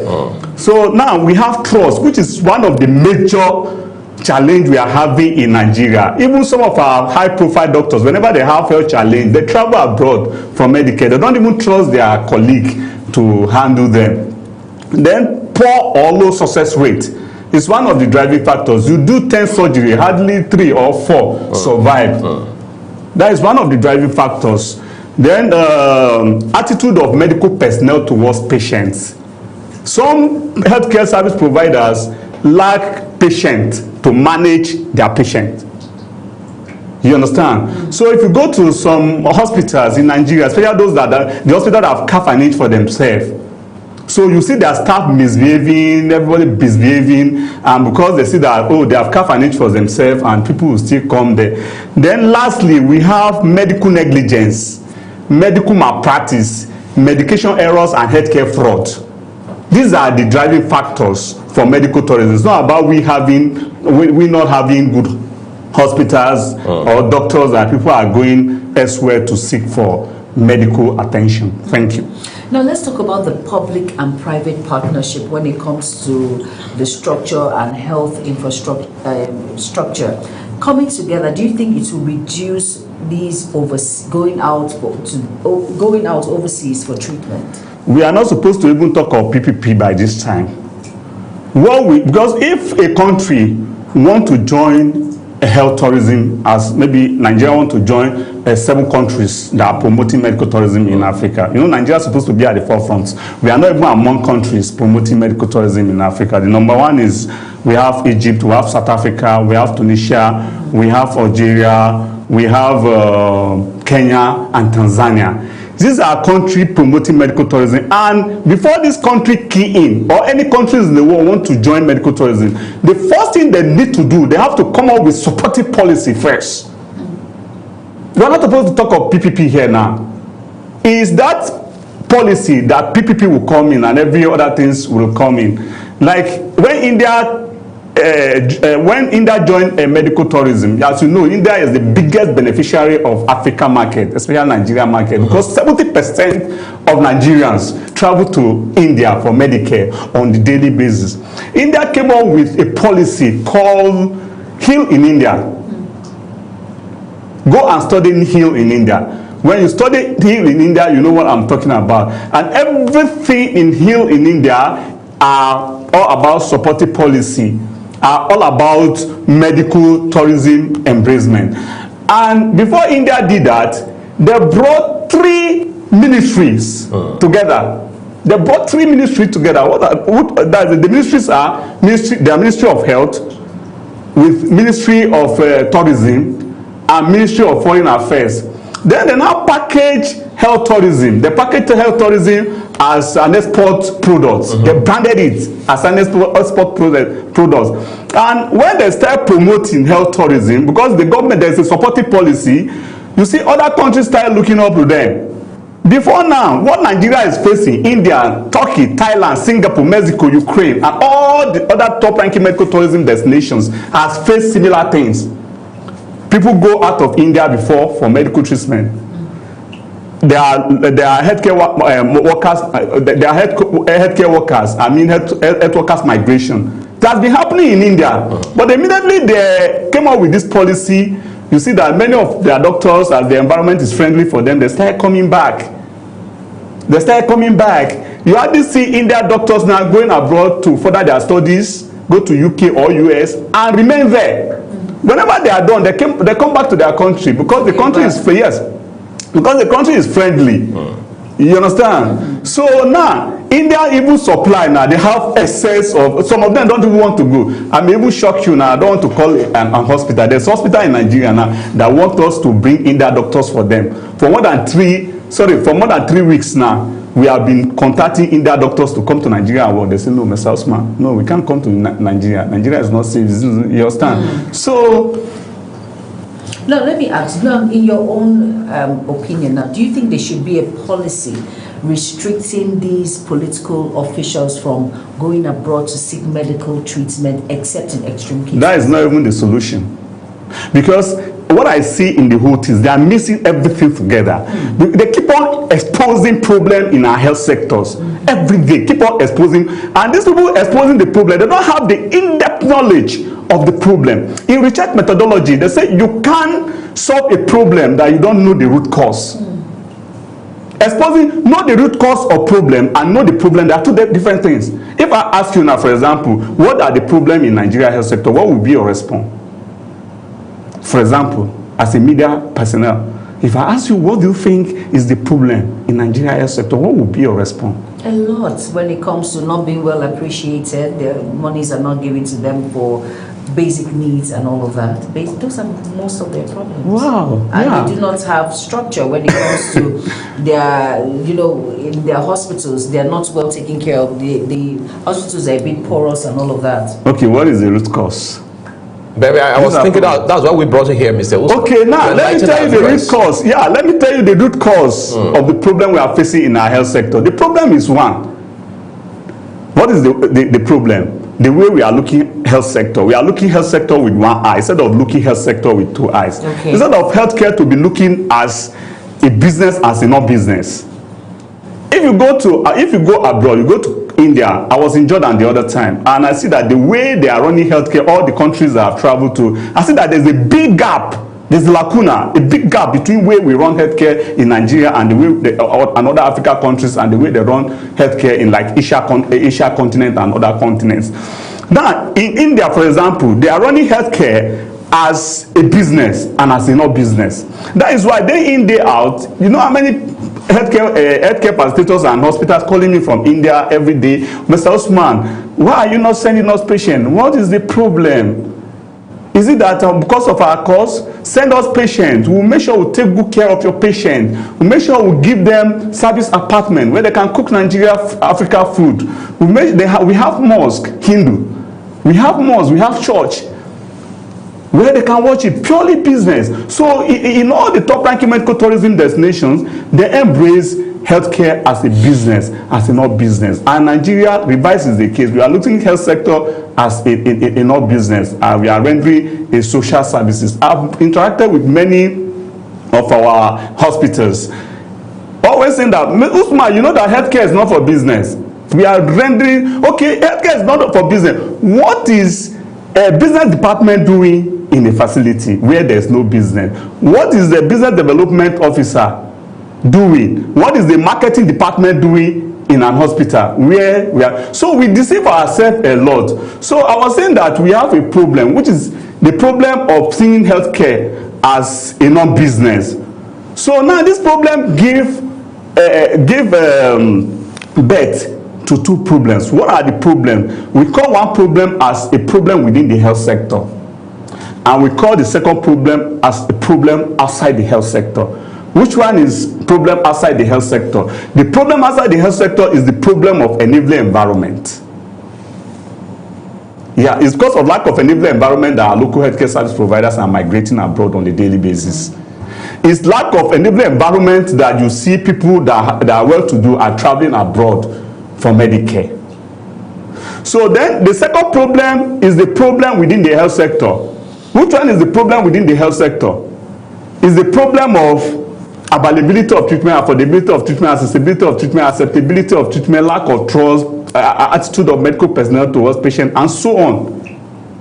So now the only solution to this is for us to embrace medical tourism. But one problem has to be tackled before other one can be tackled. And the first problem that has to be tackled is the problem of enabling environment. And who is responsible for that? Government. Thank you. Okay, well, you have already highlighted the issue of enabling environment. But I want to talk about this, like Juma also alluded to, Jackbar syndrome. This idea that medical practitioners, not just doctors alone, believe that, look, whatever they're doing here as practice, as career, is not promising. And they are all jumping off. I mean, I've had my own fair share of such experiences at even a teaching hospital in this country. So when you look at all of that, how do we evolve a retentive system? By that I mean a system that encourages our medical professionals, whether they are laboratory scientists, whether they are nurses or doctors, to stay back here and contribute. So everything still bounces back to policy. Policy? Yes. Don't we have policy? Or they are not supporting policy. You understand? They are not supporting policy. We have a lot of policy, but they are not supporting policy. The policy, most of our policies focus on healthcare is not for business. That is why you see concentration of government is more on primary healthcare, universal basic healthcare. So healthcare, you are not supposed to pay out of your pocket. You understand? You hear all manner of things. Insurance. Yes, yeah, you are not. You hear all manner of things. So until we change the mindset of healthcare is not supposed to be a business, or you are not supposed to pay from pocket. See, we have two phases of healthcare, and that's where we get it wrong. We have what we call financial barrier, you understand, aspect of healthcare, and we have the demand side barrier of specialized medical treatments. Now, governments or Nigerians focus more on the financial barrier aspect, neglected the demand side of specialized medical treatment. Let me ask you, do you think people are going abroad to seek treatment of malaria or typhoid, cholera, or minor illnesses? No! People are going abroad to seek for treatment of specialized cases, oncology of different types, like cancer cases, neurology, nephrology, orthopedic, cardiology, ophthalmology, and so on. So people are not going abroad to look for the treatment of malaria. So we have neglected the demand side of the specialized medical treatment, and that is why we have not been getting investors in Nigeria. By the time we start looking health sector as a business, as not business, you see that investors, both local and foreign investors, will start coming into our health sector. Interesting. But let's now talk about model, because like you have sufficiently established, healthcare itself, or Medicare, is a business and is a strong aspect in this conversation. Should we be looking at using the India model, which you have made extensive reference to? Yeah, it's a good model. Or should we adopt fully the American model, where we borrowed democracy from? No, it's India model that is the best to me, because India, they have gone far in the business, and they are among the leading destination worldwide. So now, even this American model we are talking about now, you see, most of they have their own challenge in their health sector. What are their major challenge? One, their cost of treatment is high. That is why you see there is all these top government officials, some of these well-to-do men that travel to UK or US for treatment because of the cost of treatment. Cost of It's not affordable, you understand, for less privileged people or the average people to travel to UK or US or Germany for treatment. But you see that India is accommodative. Every other person, you understand, can go to India for Medicare. That is why you see citizens of US travel to India. At times they even travel to Malaysia for treatment. And most of the Indian doctors, many of them were trained in US. So another challenge that US also has is that when it comes to health tourism, most of their treatments are not accessible. That is why you see some Nigerians that are based in US. At times when they have health challenge, they come to Nigeria to receive treatments. The waiting time to get some of the procedures there is long. So that is why. So to me, India is the best. We can also come up with a policy. For example, I can suggest for Nigeria a policy that we can come on, either get well in Nigeria as we have heal in India. So Mr. Usman, I want to ask a question. Let's look at facilities now. Hans, don't you think there's a challenge when it comes to that aspect? That is why Medicare is somehow difficult here in Nigeria, and people prefer going abroad to seek health issues. It may interest you to know that I'm not just a medical tourism specialist. One, I'm an authority when it comes to health tourism business. And beside, being as an authority, I'm a developer, health tourism developer. If governments or those our local healthcare service providers are interested, you understand, in healthcare business, they can consult. I can't be here nobody pay me to come and render free service here. I just came here to educate and like if there any solution, they can invite me. So I don't want to talk about how we can. Can we talk about funding for a second? I mean, I'm sure you are aware of the story that's making the rounds now. The discrepancy between what was budgeted for health for this year, I mean 2025, and what was ultimately released. We're hearing 36 million as against some several billions, upwards of 20 billion or whatever it is. When you look at all of that, is it insufficiency of policy, or is it just a clear sign that government is lackadaisical about our healthcare system? Yeah, to answer your question correctly, for example, if you have businesses, you have like 10 businesses. One is bringing return on investment. One is bringing money, you understand? And you see some of the business, maybe out of this business, like 2 or 3 that is giving you money, quick return on investment. Which one would you concentrate on? Of course, the one that's more viable. You see, this thing is simple. According to Wiki, when they were interviewing him, he was saying that the reason why they are not giving attention to health sector is because health sector is not bringing anything reasonable. But is it not supposed to be human service first before the... You have to balance the two sides. But where do we start from? Is it business or the human angle of it? Both. Side by side? Yes. If you look at it as a not business completely, you get it wrong. And if you look at it as a business completely, you get it wrong. So you must balance. And it may even interest you to know that my event is coming up July, and the theme of the program is about what we are discussing here. The theme of the program is from care to commerce, unlocking medical tourism opportunity in Africa health sector.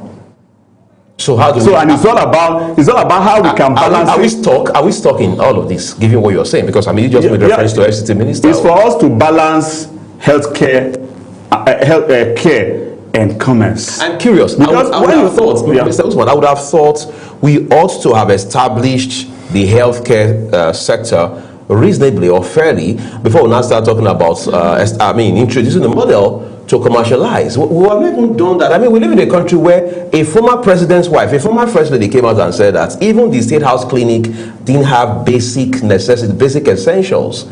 That is how bad it is. I mean, in the middle of all that, will any right-thinking government or administrator be muting the idea of commercializing the health system? Part of correction, Nigeria is not only Africa countries, and our platform is not for only Nigeria. I've given you the solution to Nigeria problem. That if you want to key into health, or Nigeria want to be a health tourism destination, there's a step to take. The first steps we have to develop, sorry, the first step is for us to come up with a policy, a supportive policy, one. Then two, when we come up with the supportive policy, we have to even start developing for the citizens first. Because last time, a group of a doctor from one hospital that do kidney transplant, I'm not here to promote any company, nobody pay me for publicity or for anything.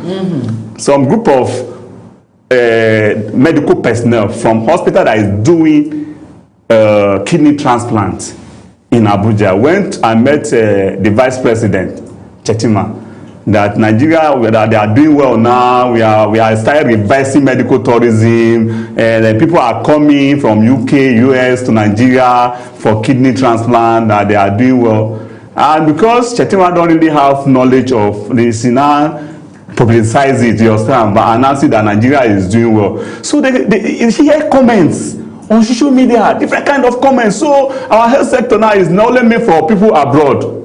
Now, because day in, day out, Nigeria keep on complaining, not be able to have access to quality and specialized medical treatments on the daily basis.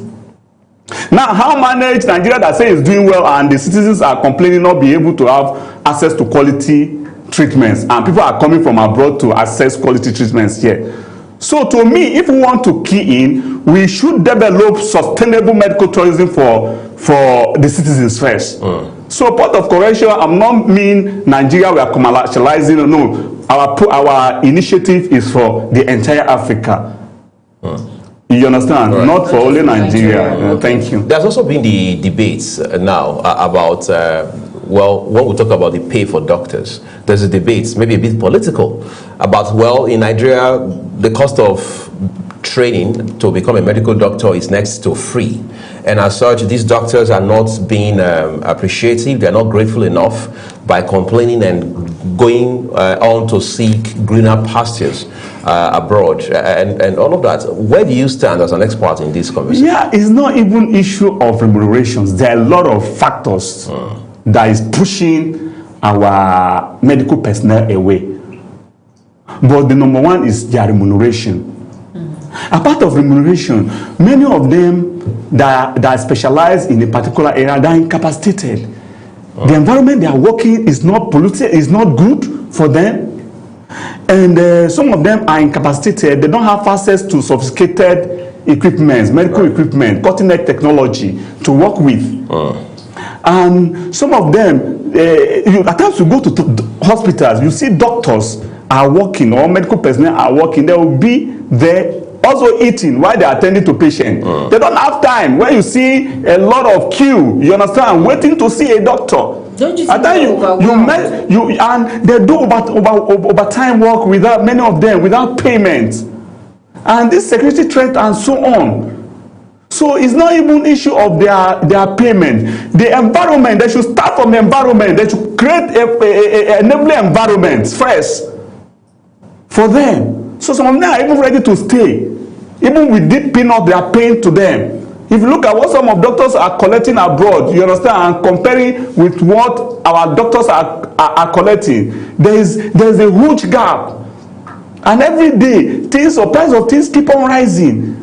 And when you go to market, you can say, okay, this one is low income earner, your own price should be this. You understand, high income earner, your own price will be this. And they have a life to live. Nobody that don't need good things.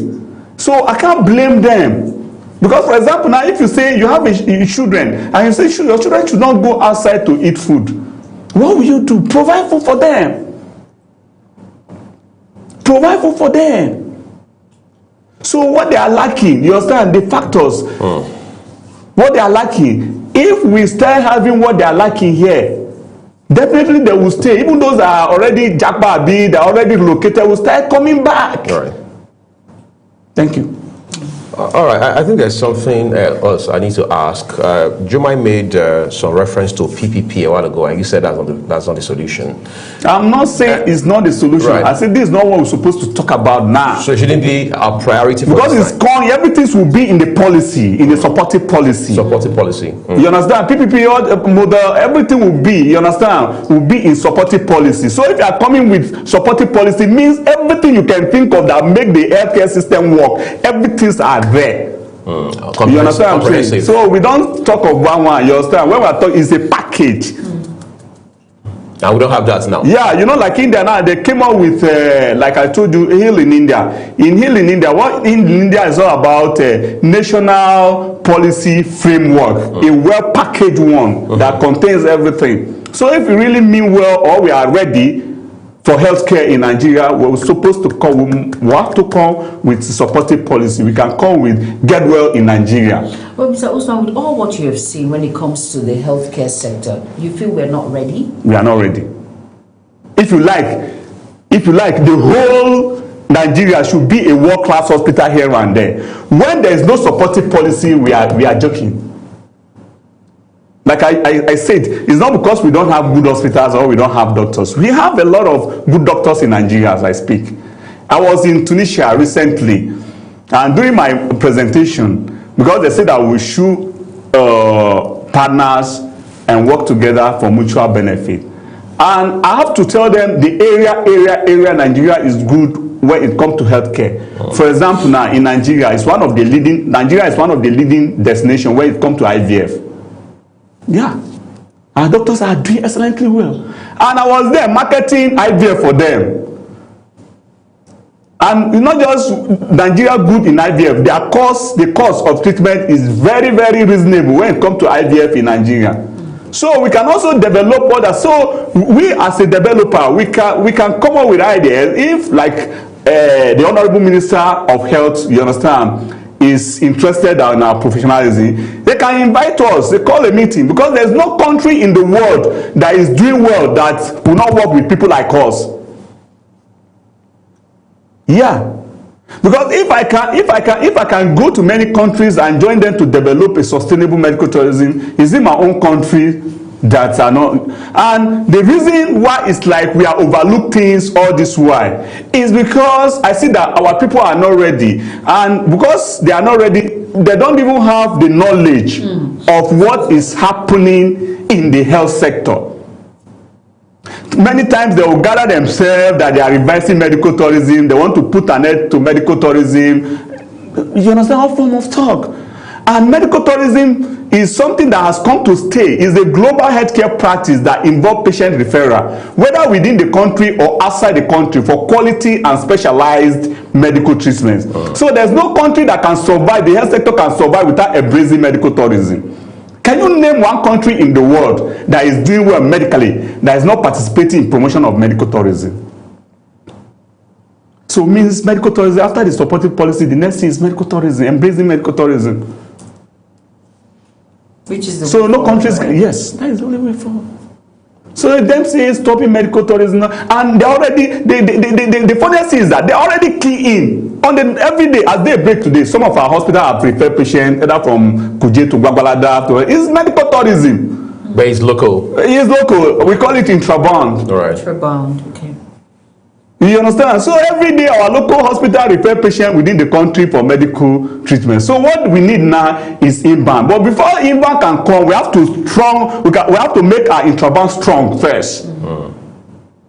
So you not hear testimony here and there. People abroad will be seeing, you understand, the testimony from Nigerians. But now most of things coming out of Nigeria in our health sector are not good things. You hear on the daily basis, you'll be hearing different sad news. You understand how is it mosquito bite or snake bite? Because the patient to the hospital, they say the patient just give up. So people in diaspora, they are hearing it. Our doctors or people abroad, they are hearing all this. This is not helping our health sector. Common mosquito bite, I don't know. Snake bite. Snake bite. Antivenom, nowhere to be found. It's crazy. That's crazy. But again, I'm talking of people coming from abroad. Just so we set the record straight, Usman, the hospital in question regarding this snake bite incident had also said that the problem, as was being put out in public, was not the unavailability or insufficiency of antivenom.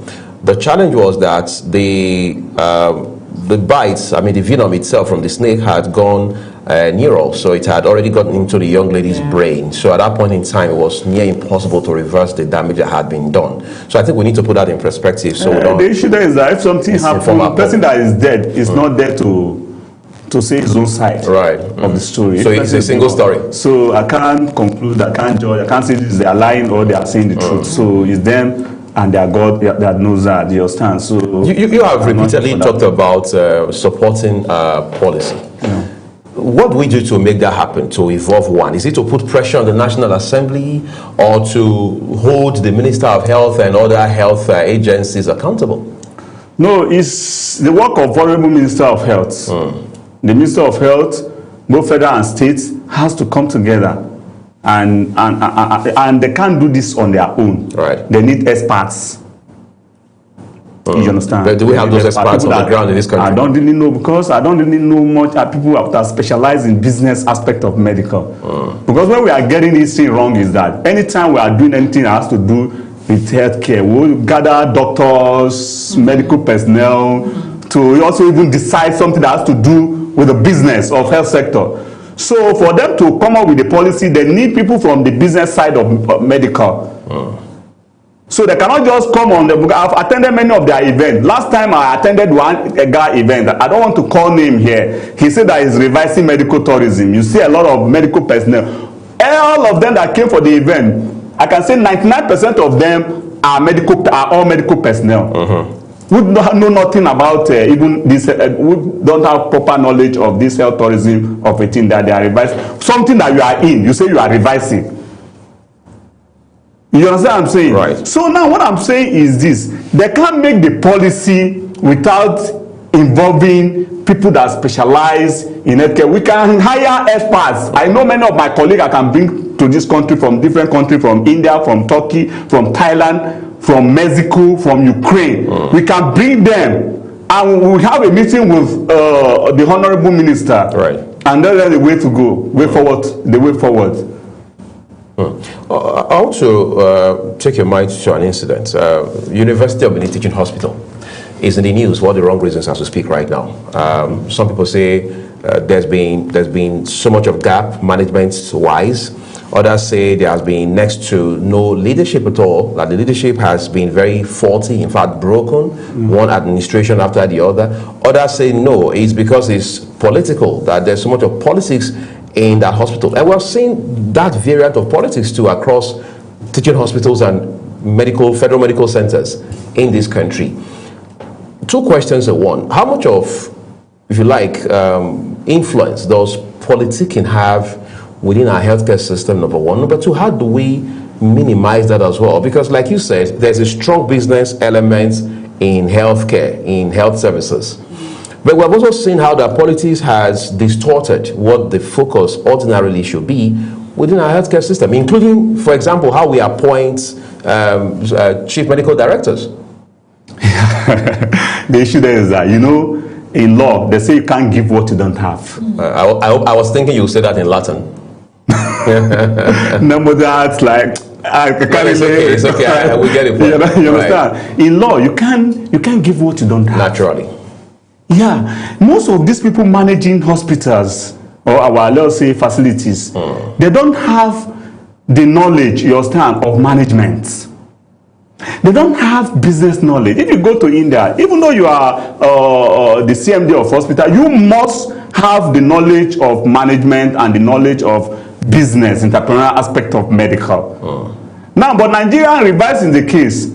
Most of our hospitals, I can say 90% of them are doctors, and most of them are surgeons that don't even have the knowledge, you understand, of the entrepreneurial aspect of medical. So they are there, they can't, because if you even want, for example, a baby is crying and you want you to carry him, he will raise up his hand. They don't even know what they're supposed to even do. Then two, political influence is also there. Because everybody has his own interest. And the issue of corruption is one of our major challenge in Nigeria. Maybe you see a person that is in overseas for many years, you start as a doctor that is from one theater to one theater.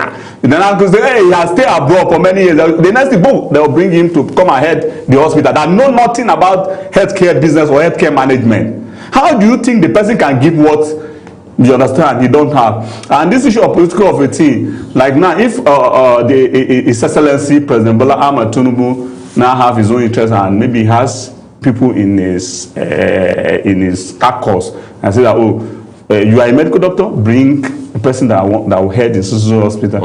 And when the person comes to help the hospital, you as a common man, you don't have anything, even though the person don't have the quality. Now the worst of all is that, do you know that we have quackery in our system?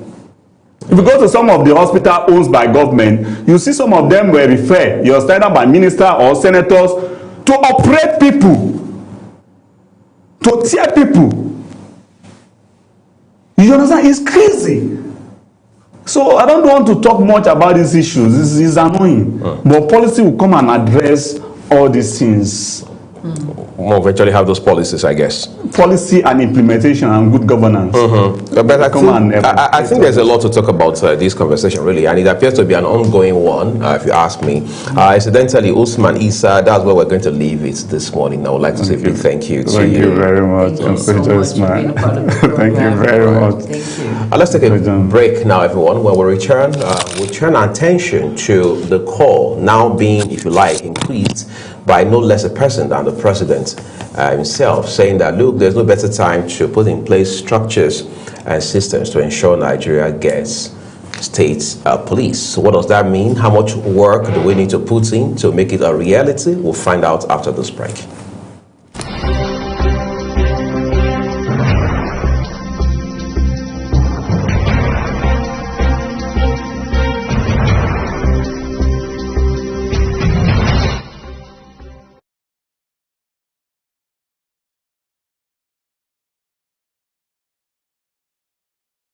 Wake up with Global Morning, your daily guide to what's happening and making the rounds.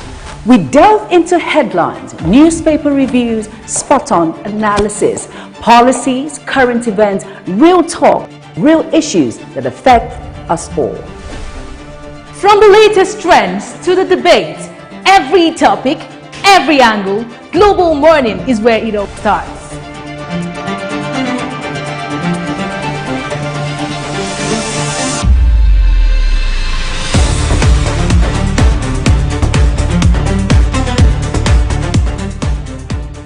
Global Morning, For the latest issues, always on point. Watch Global Morning Monday to Friday at 7 a.m. Saturday and Sunday at 8 a.m. on Global Television.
New Imo is on the rise. In the beating heart of Owerri, business never sleeps. From sunrise to sundown, the wheels keep turning. And behind the scenes, vision meets action. Governor Hope Uzodinma's leadership has left the pages of manifestos to become real actions and achievements.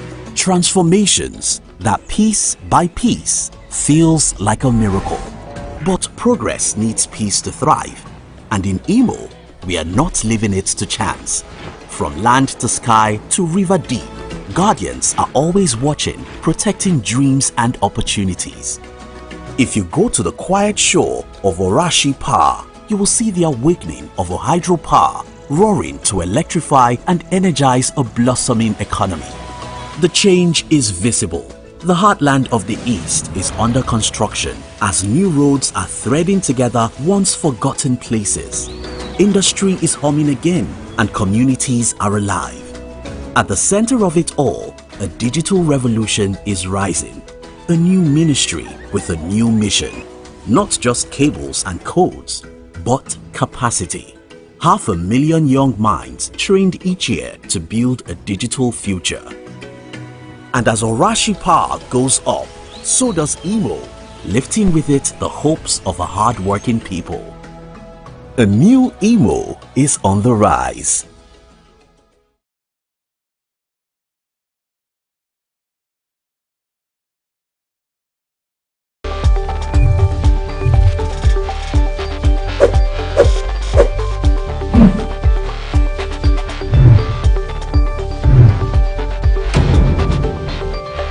Thank you for joining us. Now, in the past few days, dust haze has significantly reduced visibility in the north and some sections of the north central region. The good news is that visibility has improved slightly. However, fresh dust is still being transported into the country from the source region. And with that, areas like Katsina, Kano, Yobe, Jigawa, parts of Bauchi, and Niger State should expect moderate dust haze with visibility in the range of 2 to 5 kilometers. Other parts of the north and north central conditions will be slightly dusty, not as intense as these areas. Down south, the inland cities will experience a hazy atmosphere with some cloud cover. But as the day progresses, this cloud buildup is expected to increase, and there is a good chance of thunderstorms in parts of Lagos, Ondo, Ogun, Edo, Bayelsa, Delta, Rivers, Cross River, and Akwa Ibom states. With the dust particles in suspension in the atmosphere, our airline operators are encouraged to visit our eFlight folder portal for latest weather updates. And if you're sensitive to dust particles, please take necessary precaution. I am Theodora Itum. Thank you for watching.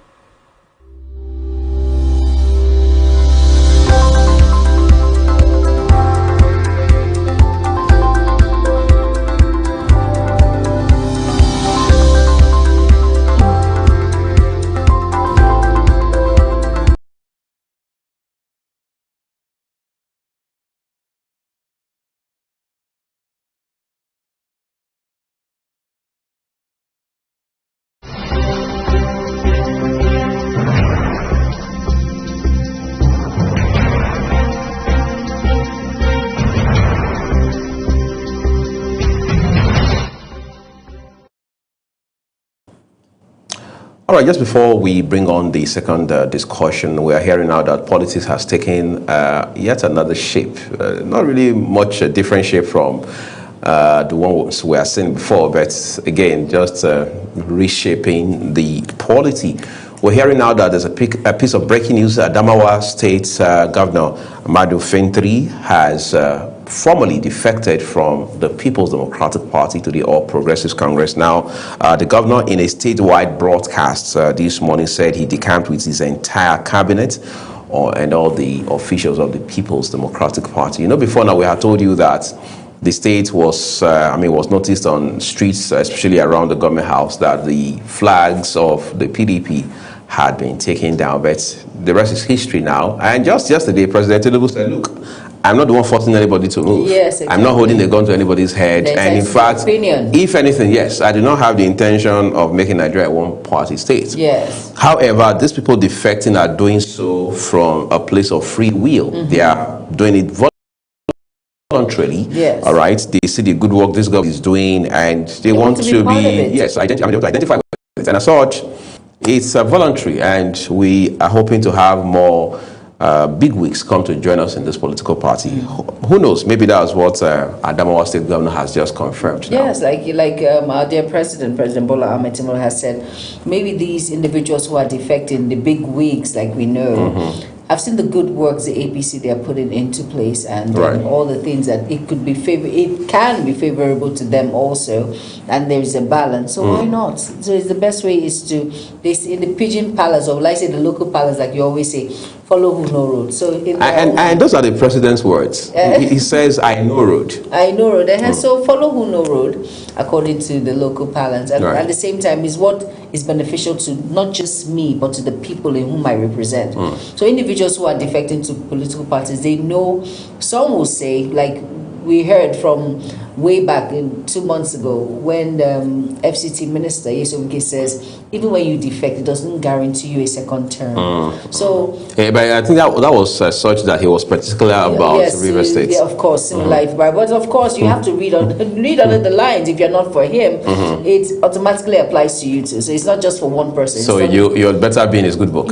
Exactly. But at the same time, you know, when you do, if you go into a particular act, it has to be favorable to you first, and of course the state in whom you represent. Because if you know that there's going to be headway once you defect to this particular political party, I don't want to mention any, basically. So, and it's going to yield fruits. Why not, Uye? Why not, basically? Why not? Interesting. But the implication of this, amongst others, is that the PDP now has two governors left in the park.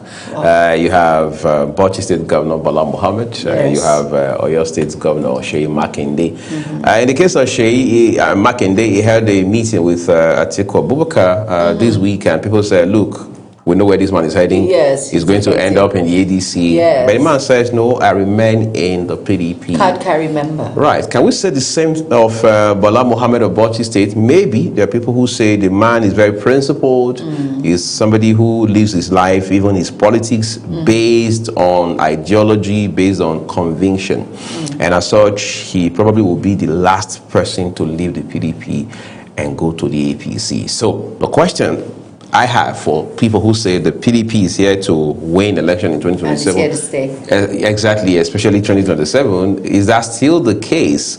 How do you intend to go to the election in 2027 with two governors? And we know how very pivotal governors can be when it comes to election. I mean, we should all see that in the way the APC celebrates and puts up jamboree every time a governor defects, because they know the power, so to speak, that a governor carries as it has to do with election, the influence, the clout, and even the resources. All right, so the PDP doesn't want to pretend about that. But when I talk to PDP chieftains, they say, look, Nigerians are behind us. We have the support of Nigerians. Nigerians are urging us to keep going. We see how that goes. Finally, I've also asked some of these PDP leaders, is there any plan for your party to sort of collaborate, or in some cases merge with any other party? Maybe the ADC, they say, no, we don't want to merge. That name is a brand, is a household name. And as such, while we are open the entire time for collaboration, for some sort of strategic handshake, we are not going to merge like the way the ACN, the NNPP, the APP and several other parties had done in 2023, 2013, 2014. But beyond all of that, elections are such that every political party, every candidate goes into it to win. True.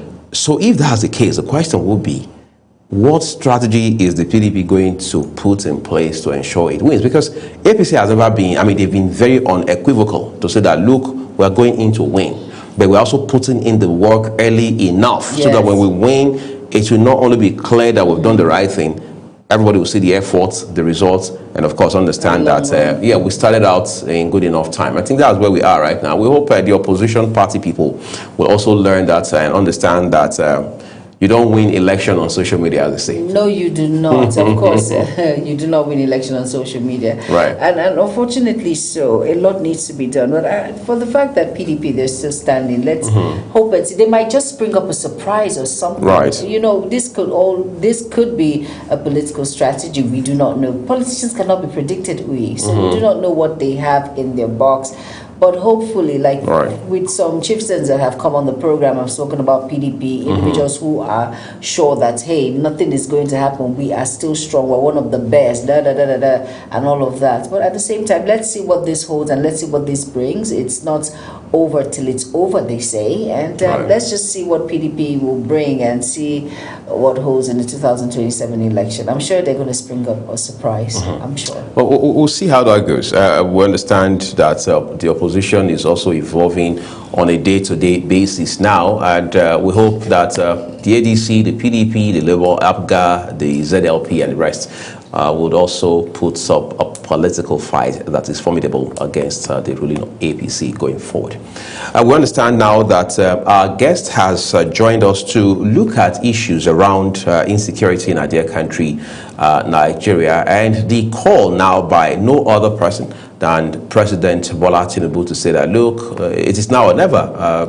State police must come into place, and as such, we have to begin to put structures in place to ensure that we do the needful and do that in good enough time. But the right place to start from, the president also recognizes, is the National Assembly, because you must put the legal framework in place to ensure that what you're doing will stand the test of time. There are those who also say that Amotekun, which has come to stay as we know it today in the southwestern part of the country, is a model that we can learn from, a model that we can replicate on a much broader scale.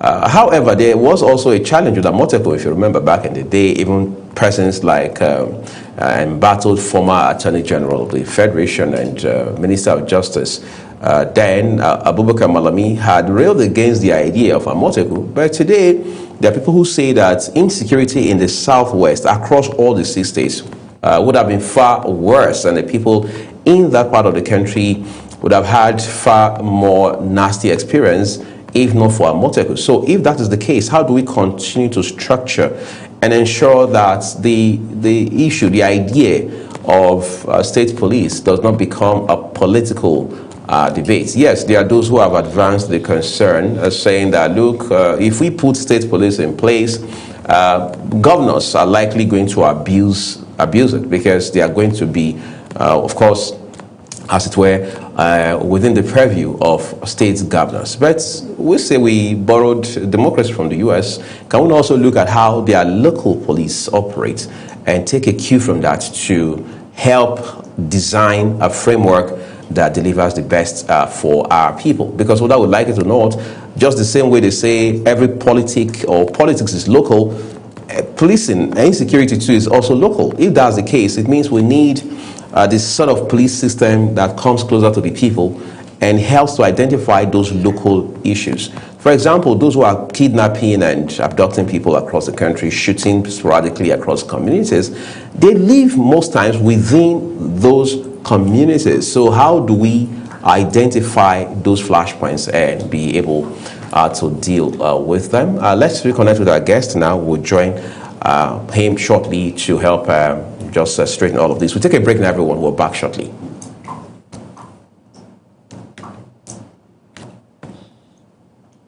Look up.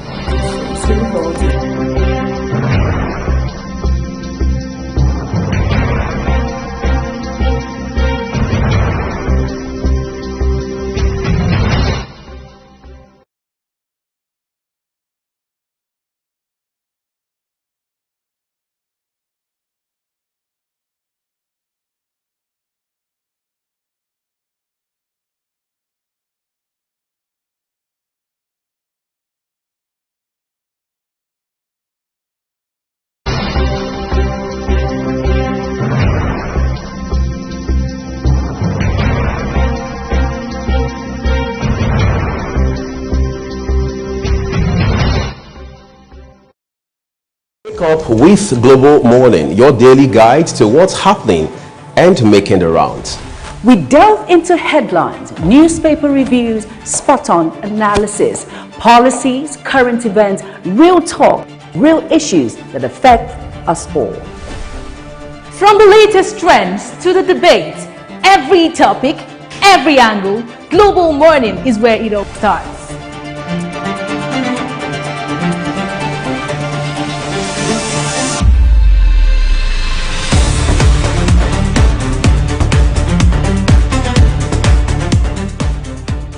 Global Morning, For the latest issues, always on point. Watch Global Morning Monday to Friday at 7 a.m. Saturday and Sunday at 8 a.m. on Global Television.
We have heard a lot about state police. There are those who say it will better engage, especially young people who have a lot of energy, have a lot of ideas, know their various communities like the back of their hands. And of course, there's also the belief by many that it will create jobs because people have to be recruited into the police system across all 36 states, including here in the FCT. And this will run into tens of thousands. Of course, the state governments will have to make that happen, of course, be responsible for their remuneration. That has to happen.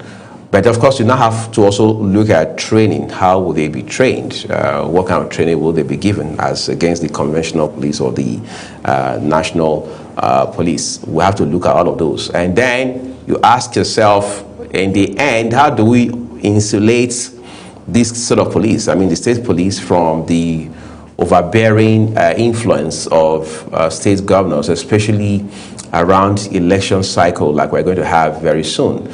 Because how do you expect that whoever the leader of the police is in a particular state will not be subservient to the governor of the states? As they say, Juma, he who pays the piper dictates the music. All right, so if you have state police where, of course, the governor is ultimately the captain, so to speak, at least in principle, is it possible for whoever leads the police at that level in the states not to be answerable beyond the ordinary to the state governor?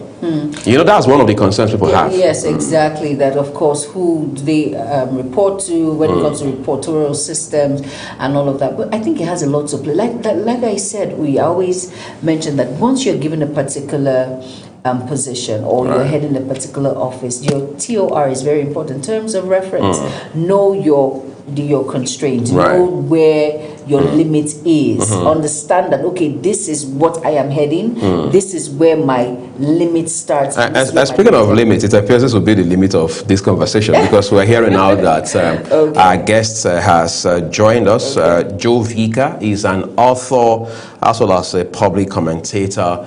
And he joins us this morning. It's even much earlier in the morning in the U.S. from where he's joining us this morning. I would like to say a big thank you to you for making our time to join us this morning on the program. Okay, yeah. Thank you so much for having me in this program. Please, let's confirm that you can hear us first of all before we move this further. Yes, I can hear you guys loud and clear. Can you hear me? Let's begin. By asking, before now, the National Economic Council, chaired by the Vice President, Kashif Shettima, had brought on this issue of state police to the front burner. At some point, it will appear that deliberation, is stalled. But now the President himself says there's no going back. It is either we have state police or we have state police.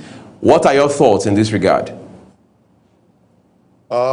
It's long overdue. Though, forever allowing such plan to come into burner, from the president, is a welcome development, but very much long overdue. Because why we keep having insurgencies in so many places, and the insurgencies escalate to other places because of central control of military, police, and what have you. So if the president has started in this regard to decentralize control of our forces, it will go a long way, more especially the police, just like it is done in America here. It will go a very much long way to control and curtail crime. I know there's the fear of the governors and the state executive to use them as their weapon to attack people. The fears are there. But the same fear is also applicable in the federal level. The president can decide to use them for whatever reason he wants to do for himself. So it's a long overdue, and coming now is a welcome development. Thank you. In the area of state policing, how can it affect response time? And of course, when it comes to intelligence gathering in the grassroots level? Come again? Can I have you All right, again? Mr. Joe Vika, can you hear me?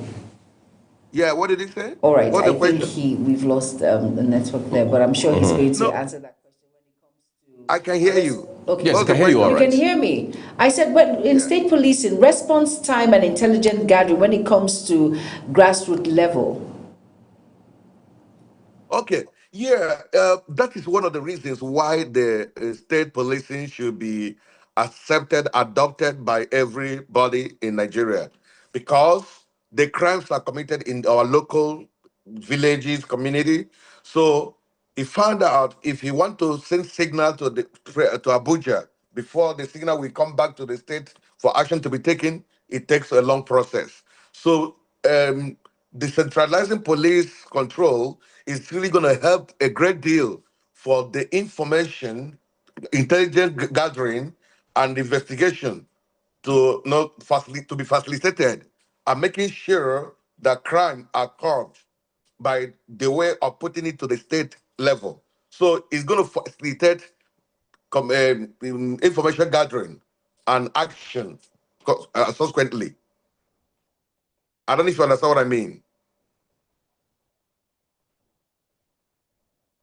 Of the Amotekun system of quote-unquote policing that is in the southwestern part of Nigeria. There are people who say that we have experimented with that long enough, and as such, with regards to this state police concept, we can draw from that as a model going forward. However, there are those who, again, are not comfortable with the idea of state police because they say governors, because most times they are overreaching with their actions and with the way they pull off surprises. they are likely going to abuse it, especially when it's election time. Doesn't that give you some concern as well? Well, the police is also giving consign. Just little opportunity you're going to give a policeman to be mad, to be controlled by a politician, it's a great consign. Recently, sorry to use him as an instance, you saw what is happening between the Minister of Works and the lady who is claiming that her money has been held for 12 years. So when I waded into the matter, I called the minister, say, you don't have right to use the police for your personal ordeal. So that is abuse of policing, abuse of authority. So in the same vein, whatever has advantage has disadvantage. But we cannot, because of disadvantage, and refuse and welcome the issue of state policing. So during election, they be using the federal police for whatever reasons. It shouldn't stop me to support the issue of having state policing as well. But everything must have a control. Let them put in the need control mechanism that will help to curtail their excesses.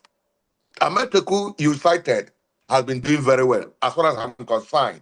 Because, in Nigeria, tribe, religion has played a great deal in making these particular insurgencies, insecurity, to continue to thrive.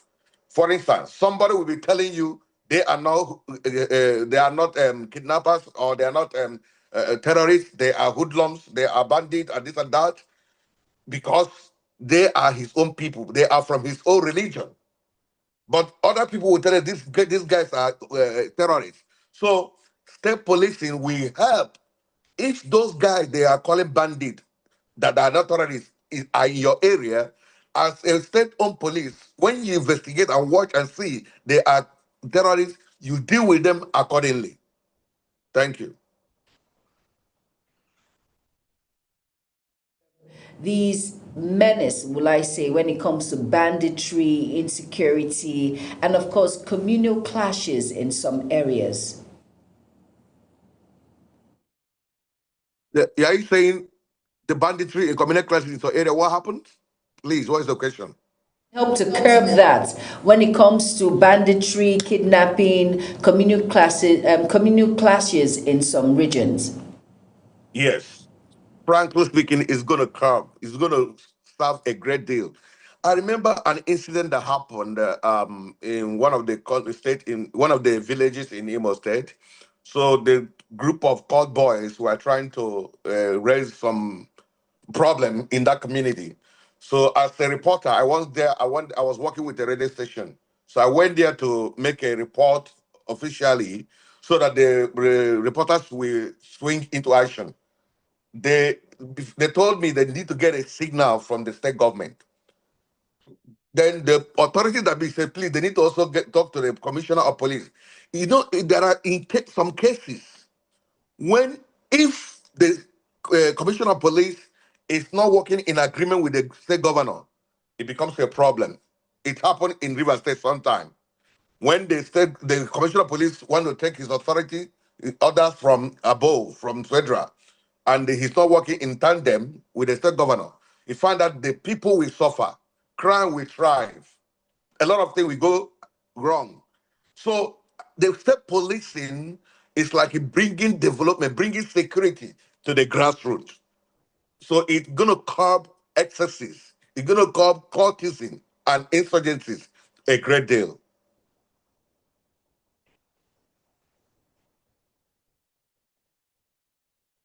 Enough to actually want this creation of state policing in various states? Please, do you mind I take you? I don't know why I keep losing your voice at the beginning. At the beginning of your question, it always I hear you to the end. Can you repeat your question? All right. Juma was asking if you think the public reposes enough confidence in government to help galvanize this process of coming up with a state police. Yeah, generally, Nigeria system of government have lost the public interest, the public support, the public if I use the word, the public accreditation. Frankly speaking, generally the system is really shaking. The system is not something to be trusted. So having said policing is like doing a new thing. You find out that we have always have the power at the top, and things has never get abated. It keep crime keep increasing. So the public, for me, we definitely, like, for instance, when Jumai sent me that particular topic, I share with some few people. 100% response. We need that state policing. 100% response rate. Not even a single voice. None said, no, no, no, no, we don't need it. Though you might say that I sampled my test or opinion from a particular set of people. But the truth of the matter, if you check developed country using America as a case study, they use their state policing. And you can see how they handle crime. If, as I'm here now, I'm in my office. Just a little thing that happens, you will see under 10, 15 minutes, the police will be here. But go and look at how it happens in Nigeria. You will wait for years. They will tell you, send me fuel. We don't have there's no fuel in my car. This and that. How many police people? How many armed robbers? Are they with gun? Is there any female? Stupid questions that are irrelevant just because they are now well prepared to tackle the problem. So the public, we welcome it with two hands. We can't wait to have it. I want us to now talk about funding issue. I mean, we're supposed to be clear as to what the challenge, the workload is before we even get started out. From what you see, what you know about our policing system, our public system overall, do you see funding, for instance, becoming an issue at some point? Because this, I understand at this point, will finally drop on the laps of state governments. State governments, in most cases, always complain about paucity of funds when it comes to paying salaries to statutory workers. And now you are adding state police to that wage bill. Will it not be an overload, ultimately? Because the executive powers, the governors spend the money in the wrong thing. Did you take a look at the budget of all the state governors? When a budget for pure water in entertainment, about pure water, drinking of tea, you hear 60 something billion. But in health sector, you are hearing about 16 million. Where does it work? In ordinary buying of furniture, the furniture was bought in last year. You see the same budget, a new year, buying of furniture, you are hearing billions, 3 billion, 4 billion in changing ordinary furniture. So they spend money in something that are irrelevant, just to pocket the money to themselves. There is excess money to control the state policing. If they tell you there's no money, they are lying to themselves. Look at what Abia State governor did a few weeks ago. He has to scrap the issue of what do you call it, paying the ex-governors.